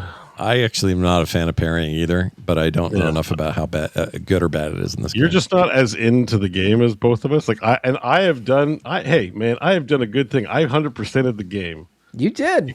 You cannot look at me and say like, oh, you don't know what you're talking about or whatever. I fully played the game. It is definitely overhyped. That studio needs to do work on its combat system, but they got overvalidated, and that's the end of it. Well, that makes me happy because they won't listen to wrong people like you. Yeah, well, I'm just probably not going to play the sequel, so don't bug me when it comes out. I didn't see it go in that direction. This game. with the game of the year. I mean, it's overall really good. Like the story, is good. It punches above its weight. It deserves its accolades. I don't think the combat system's good. That's just my opinion. What's it like? Doesn't the parry thing just go away on story mode or something? Isn't there something like that? No, it doesn't go away. It's a slightly, and I can't emphasize this enough, a slightly more open window for timing wise. You can build around it in Act 2, which I didn't know, which is like, because the thing is, like, they hit really hard as a trade-off for having to parry. You have these health pools, and it does like 50% or more of your health pool. Like, you spend all your turns rezzing your own guys. Whereas like JRPGs since the dawn of time, you have a health pool as like a period of time before you die. So the risk reward aspect is very high. And it's just not fun. I'm like, why give us hit points? Give me 3 hit points or something. Like, it's pointless. Yeah. So I think there's an over-reliance on it. And then you can build Mayel so she takes like minus 1 billion damage. And then you can just get hit all day. So then I'm like, well, they didn't really think that hard about their game. Sorry. They didn't think hard about their game. Yeah, you know how you balance things? And I'm just like, this game is pretty imbalanced, actually. And they call me You surly. don't think it's balanced to give good players like me a method to play, but also bad players like you a method to play? Well, they could give you your parrying game and just make it like less consequential, is what I'm saying. It's like everything in that combat. But then where's my sense of self-inflated ego gonna Right. go? That's exactly it. That's why it's not a game for me, and I'm happy you guys have your games. But everyone's like, "Oh, you just suck," or whatever. I'm like, no, I actually think I'm pretty correct, but I'm not. I don't want to argue all day about it. Sure. Especially against a feverish fandom that's going to take any comment in the negative as a slight towards their darling game, which I get. I've been on the other side of it. So I'm not trying to kick the hornet's nest, but I'm just being real. Like it's a little overrated. There is a lot of the combat system. Rest of the game, great. Okay, I think that's that's fair. Beautiful music. The writing's pretty good. Original idea. Characters are all right. I don't love the aesthetic of their faces too much, but I can live with it. They kind of look like those porn game faces, But out from that, like it's pretty good. Pouring game. Chat says John really knows how to push buttons, and that's true. That's why I'm good at the game compared to Beau. Yeah, exactly. I'm bad at pressing buttons. You guys just like gave him a T-ball on that one. You put the ball right in front of him and let him hit it. Damn. I'm bad at video games. That's why I'm. Oh, you're terrible. Yes. We certainly didn't first meet Beau because he was a ringer or anything. Yeah, especially at a game where the rest of us never really lived up to his skill level. Part of it is me. Like, I have very little patience for waiting around for a guy going, "Am I going to hit you? I might hit you." I'm just like, just hit me already, goddammit. Let me get my. That's the one guy that I couldn't parry so far in this new playthrough. So far, there is one enemy with a 100% success rate against me, and it's this little gestural guy who absolutely does a full fake punch. He goes, huh, and then hits you, and I hit the parry button every time he does the fake punch. 100% of the time, I never got good. The only reason I ever beat him is because eventually he didn't do that move long enough that I won. Nice. That's the one guy that he's got 100% success rate. Most difficult enemy in the entire game because he goes like this. Ha! Bam! Yeah, I don't like that. That doesn't sound fun. That sounds less fun. Yeah. I mean, overall, the game's fun. I was glad parrying wasn't that important in the long run, but I'm just, Omega 9 says that's saying it's the best thing ever, and I'm like, I think Final Fantasy VII is I liked it better, anyways. Omega 9 says I think that that's the boss I quit the game on. That makes me laugh. That boss, I've heard this before. I've heard people talk about that boss like it's the worst thing they've ever done in a game. Well, the one I'm talking about isn't even a boss. He's just a little arena fight. But there are a couple enemies in the game that do. It's just like every enemy you fight is like you're going to lose to them a couple of times the first few times because you're figuring out their patterns. So you'll never walk into a fight and like ace it, or I find very rarely, unless they don't do a lot of hits. But see, that's the thing I've been surprised about, and maybe it's because it is my second time through the game, although I certainly don't remember the patterns, is that I've been pleasantly surprised at how well I've been able to go in on this playthrough and go, oh, I'm getting it on the first go every time, because something about my brain is like, okay, it's right before it hits, or there's a very obvious sound cue that I press the button on. Yeah, or maybe your ability to fixate's a little better than mine. Like that I don't could I don't have ADHD, but like I get so bored. I'm just like, when it's not my turn in a game like that, I want to like close my eyes and shit. And this game's like, you have to pay maximum attention to every pixel and sound at all times, or you suck at. Or you're gonna hear from your listeners on your podcast that you suck at the game. Your legion of French video game fans, they're out there, man. They want to tell you you're wrong. That's their deal. I like the idea that Beau falls asleep between turns in turn-based games. It's my favorite thing to imagine. He's like, attack. You like turn-based combat, though. Generally, you just don't like. Yeah, but this isn't really like Baldur's Gate's turn-based. I love it, but like if when you play XCOM and the enemy turn takes like 5,000 years, and you just want to like, end it all. Like it's like I hate that, and that's what this game is. It's like my turn's 2 seconds, the enemy turn's like time for a 9-hit combo, and I'm just like, oh, can I please sleep? Do I have to parry everything? Yeah, I feel you. Yeah. Well, because I just play Sekiro, right? Like, there's good parrying games to play. I don't need it in a turn-based game. That's just how I feel about it. I don't take anything. I don't want to take anything away from the game. It's great. It's game of the year. Like, you're the best. I'm really not trying to be like, antagonistic, but it's just how I feel about it. I was totally trying to be antagonistic. I know, and it's fun. It makes for fun conversations and stuff. So I get it. I'm cool. Yeah, we're cool. It is a good time. Cool. Oh, anybody that thinks anytime people argue on a show, it's actual fighting. I'm just giving Beau shit, and he's giving it back. Yeah, and like, so honestly, I dial it up a little bit because we all have that like, that tweak brain where it's just like, yeah, I don't really like the game that much, and it's like, do you hate life itself? And I'm like, okay, I'm going to lean into it a little bit and be like, this is worse than it is. I actually really like I don't know if I like the combat, so why do you hate humanity? Exactly. Yeah.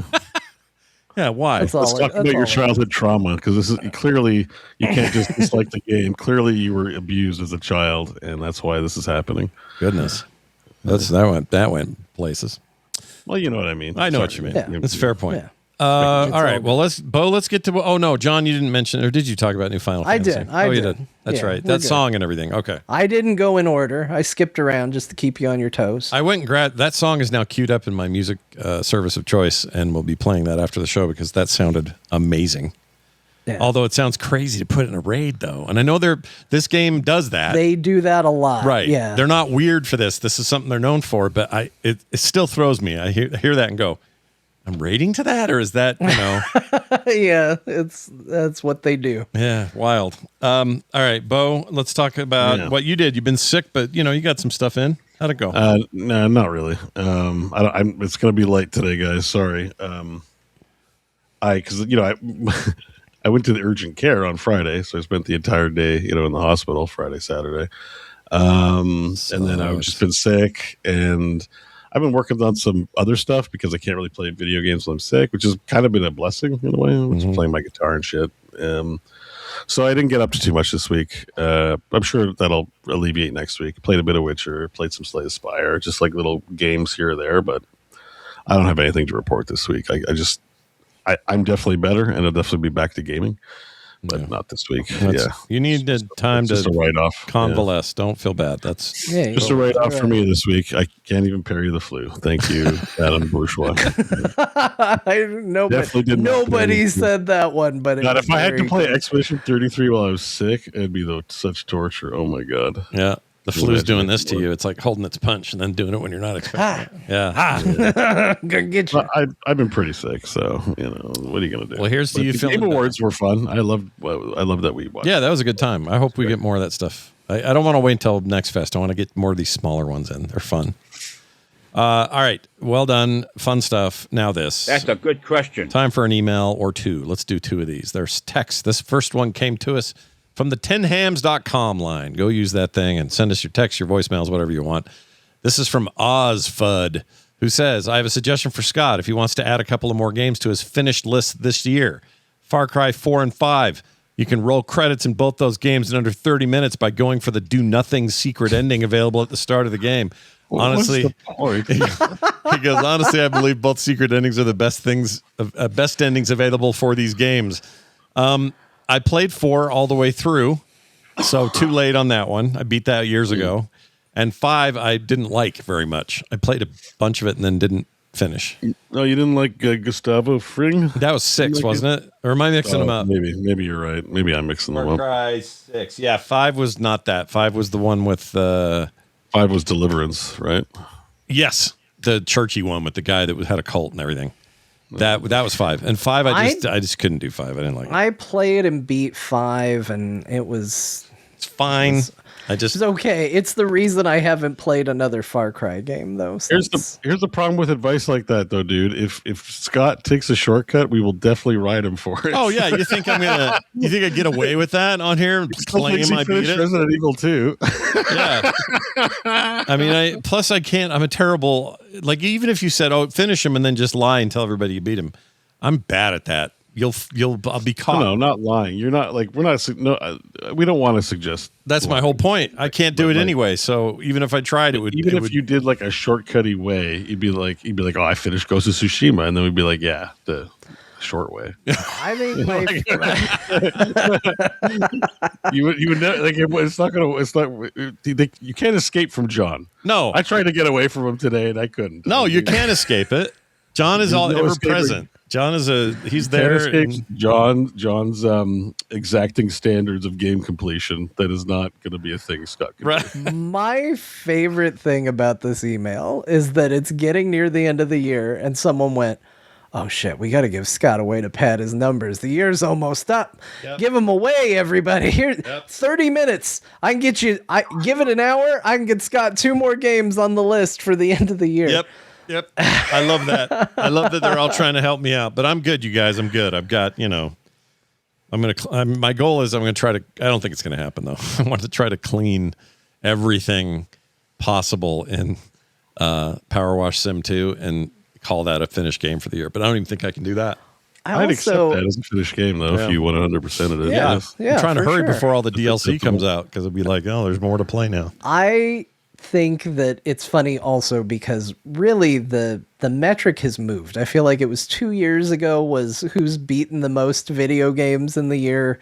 Did Scott finish anything? And now really the only metric anybody cares about is did he save Tsushima? Yeah, that's it. So I may keep that alive forever just so that's where their focus is. All that matters to anybody is like, is Tsushima still burning or not? Yeah. I beat some games this year, but there were some old ones, some short ones, I didn't beat any of the biggies this year, like Expedition. No, I beat Dispatch. That counts. You did beat Dispatch. Hades 2. Hades 2. What else? Ghost of Yote. Ghost of Yote. Ghost of Yote? No, hell no. I haven't bought a PlayStation game in forever, although I was a little tempted the other day to hop in there and just kind of see if I could find some sales because there's such good sales right now. I didn't know. I'm just on my PC so much or my Steam Deck, but and I beat an old Genesis game. What was it though? Altered Beast. Sorry, not Genesis, GBA game, but it was Sega. It was Sonic Advance 1. I beat. Oh jeez. On my my portable device. That's a game. I finished it. I think this is one of the funniest suggestions I've ever read. I don't think you should necessarily do it, but can you imagine it? Save the last level of Tsushima for Nerdtacular. I just wanted to imagine for a moment that you pack a room at Nerdtacular of people that just want to watch you beat Ghost of Tsushima. And it's a really funny idea to me that I'd be there for that. I would be there 100%. I would be on stage cheering for you. I know that room would have people in it. I know that people would show up. And it is just the funniest thing to imagine that a panel or an event at it would be you playing Ghost of Tsushima. Oh my gosh, dude. Maybe you should kind of do it. We have that place. Like the one thing that's cool this year is we have the ballroom 24 hours a day for the 2.5 days we have it. Damn. So like it used to be it would close at a certain point. It would open at a certain point, close at a certain point. This one will be open the whole time. So we can do some dark shit at night. you know. And one of those could be that. Careful what you decide. Well, you know what I mean. I mean, I don't know. It's going to be. I don't mind. That's not me promising a bunch of after dark content. You all like see the teaser trailer for Divinity. It's going to be like that. Yeah, people will be puking. Pigs will be eating it. It's going to be great. I'm so fixated on that. I hate that one moment. Like the rest of it, you think it'd be the burning guy in the bush tree, the pustules. Yeah. All that stuff's gnarly. The rampant lizard sex. Yeah, it should be. All of those things should offend my delicate sensibilities. What got me? A drunk guy barfing and a pig eating it. Gross. Can't even have a dog do that. So freaking gross. Anyway, let's move on to this message. This is from... Thanks, Ozfud. I hope you like where that conversation went. Yeah, I kind of did, so I hope you did too. Just another Nick wrote in, says, Howdy Core Crew, came across a roguelike town builder. You should give a try. It is Super Fantasy Kingdom and available in early access on Steam and already on Game Pass if you want to try it out. Thanks, stay cool.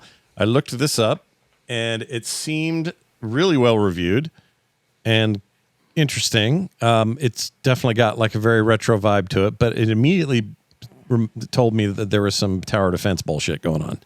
And so I don't know how I feel about that.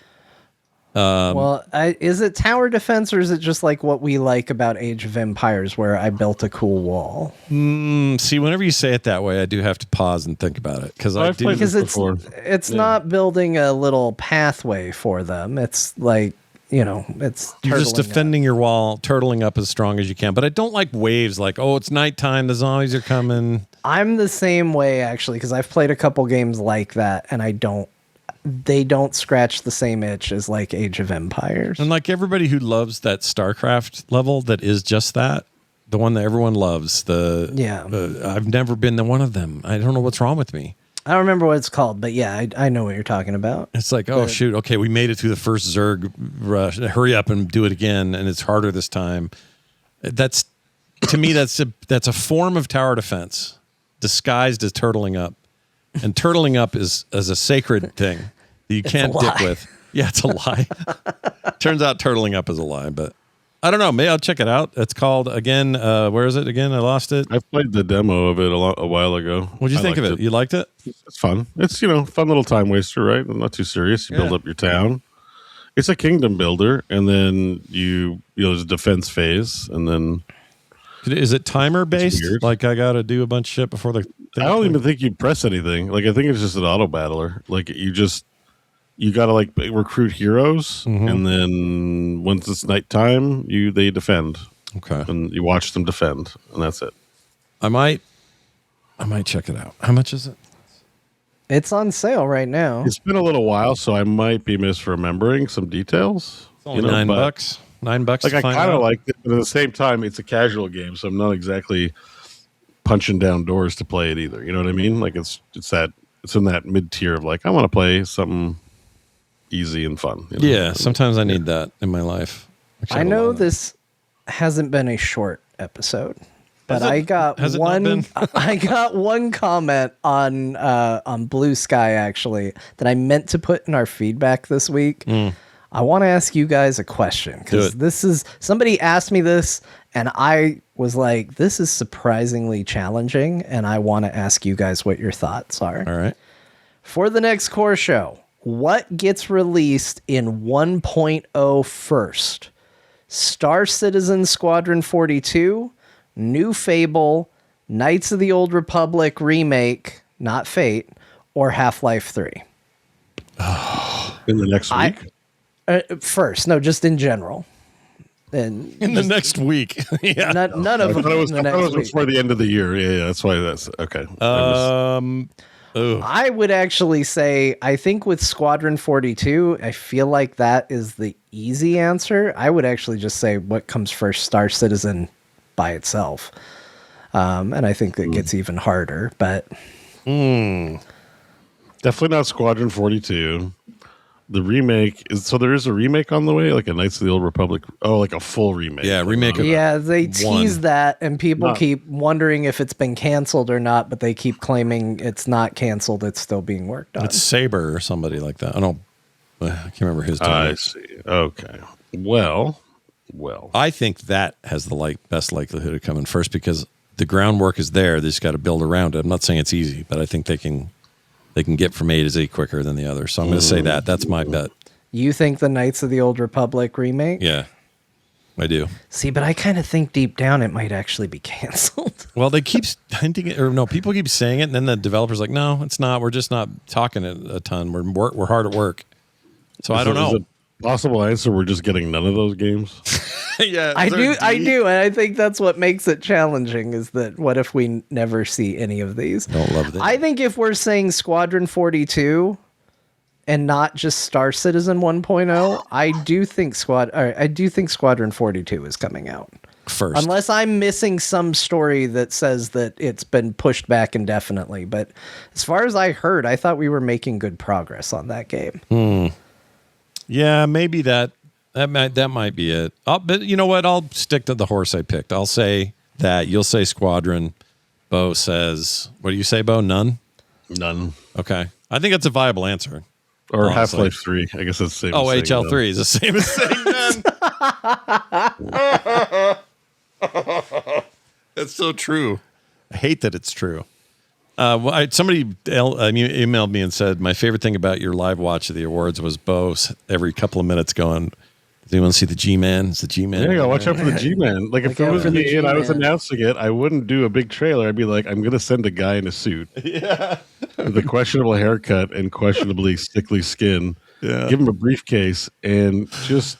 can he stand for about 5 seconds in a doorway? Yeah, where there's maybe a little bit of a camera, and then he turns around and walks away, and that's it. I kind of like it. Like, are you announcing Half-Life 3? Can't tell you. We're just can't tell you. I just look like him. It was one of the memes of the night, and it worked really well. Plus, you were tired and sick, and it helped that you would just go as a G-Man. I mean, I was on the lookout. I was like, my laser eyes were like, "Come on, man! I know I can see him somewhere. He might still be there. We might have missed him." We'd say something super hype, be like, "The 40K thing! Oh my gosh! Oh my gosh!" And then we'd pause for a second. You'd hear Beau go and be away from his mic a little and go, "Is the G-Man in there? Has anybody seen the G-Man?" Where's the G-Man? I swear to God. I love that. That was one of my favorite things in the night. Maybe Dave saw him. And he's not saying anything. Could be. He's keeping it to himself. Dave Jones. G-Man's kind of uncomfortable.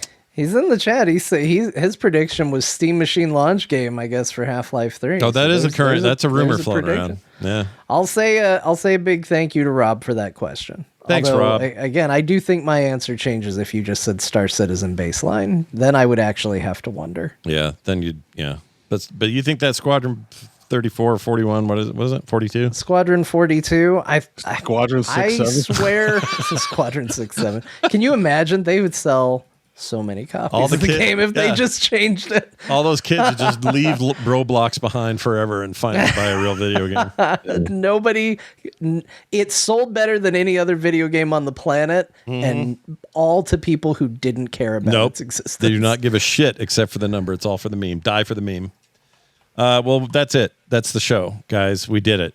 We did all the things that we came here to do, and we did them. Here's the thing, though. Reminder: we got you out there supporting this show so that it happens every Thursday, plus all the extra crap we do. And that happens because of two different methods, Patreon and also Substack. The Substack can be found at core.show. Patreon can be found at patreon.com/core.show. Super simple to remember, but if you can't remember any of that, frogpants.com has you covered. Just click there and you're good. I want to welcome some new patrons, James Garcia, Doppio Restretto. Doppio Restretto. Hang on. Let me see. I'm going to provide some assistance on this one. It says Doppio Restretto to me there, the second name on Patreon. Doppio Restretto. Yeah, okay, Doppio. Doppio, I think, means two or double. Oh, that's cool. There's two Restrettos. Because you get a Doppio, like you get Doppio shots in your lattes and stuff. Oh, you do? Doppio, Italian for double. Refers to a double shot of espresso. I've never heard that. Now, what is a Ristretto? I don't know. Two of something. Oh, it's a coffee. Ristretto. Double coffee. Short, highly concentrated shot of espresso made with the same amount of ground coffee as a regular shot, but half the water. So double that. Ristretto. So Ristretto sounds a lot like restraint, which sort of makes sense. Like you're holding back the amount of water. So this guy likes coffee. He likes it's double Ristretto. Yeah, I like it. Doppio Ristretto. You're welcome to be here. And also a guy named Mark. That was a lot followed by Mark. Mark. Yep. And Mark's just as cool as the rest James of them. Garcia, isn't right. he like a famous actor? James Garcia, I don't know, is he? Yeah. Jerry? Oh, no, I'm thinking of Jerry Garcia, and he was a musician, but you're close. No. Well, who's the guys in movies? The Garcia that's in movies. That's. Oh, you're thinking of like from the Oceans movies and Andy Garcia. Andy Oh Garcia. Okay, and get to bed, old man. The Untouchables. And then over at core.show, the Substack, we have Stannis Lavaflid. There's a lot of letters to that name. I'll just say Stannis because that's cool. Stannis Laviated. Yeah. I think it's Stanislav Yavid. Yeah, Stannis. Oh, very good. Jeez Louises. You got that. I think you nailed it. Then Snaggle78, Ryan J, R. Jakabowsk. R. Jakabowsk. Or it could be Yakubusk. Could be Yuckabusk. And then Michael J.H. All of you are welcome over there, too. The good news is everybody on all sides of this thing get no commercials ever, post-show content every week, or pre-show, rather, I meant, and host special episodes, which show up on the monthly or thereabouts. We got some stuff rolling your way. Hang on. Sorry, I didn't interrupt. I know you're doing the end of the show stuff, but I just have something to tell John, too. Oh, no. Do you know, in Expedition 33, there's those enemies that the Jestrels get into really big? Yeah. They're called sack of patats. Yeah. Yeah. Do you know that's French for sack of potatoes? So they're just bags of potatoes. Nice. I think that's fantastic. I think interrupting the only way to support the show was the right thing to do with this information. This is why I can't parry. Sorry, Scarlett. No, it's amazing timing.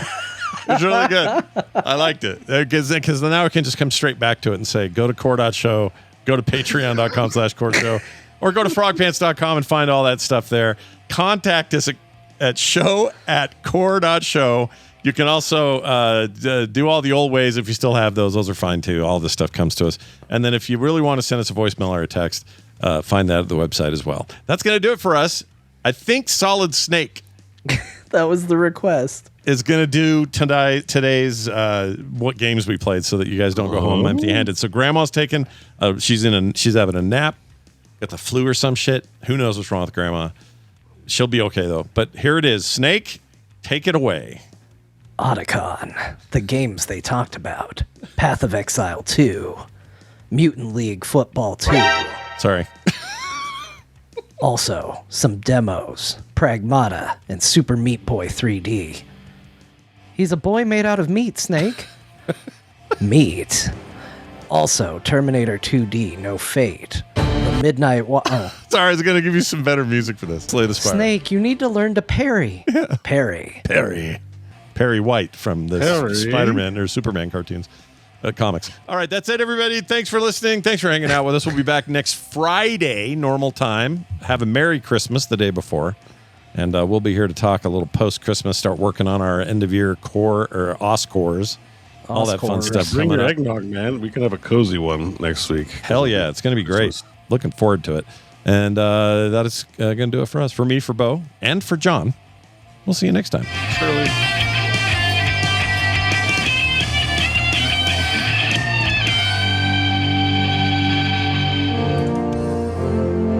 This show is part of the Frogpants Network. Yes. Get more at Frogpants.com. How about going down to check by yourself? Jeez, Barry.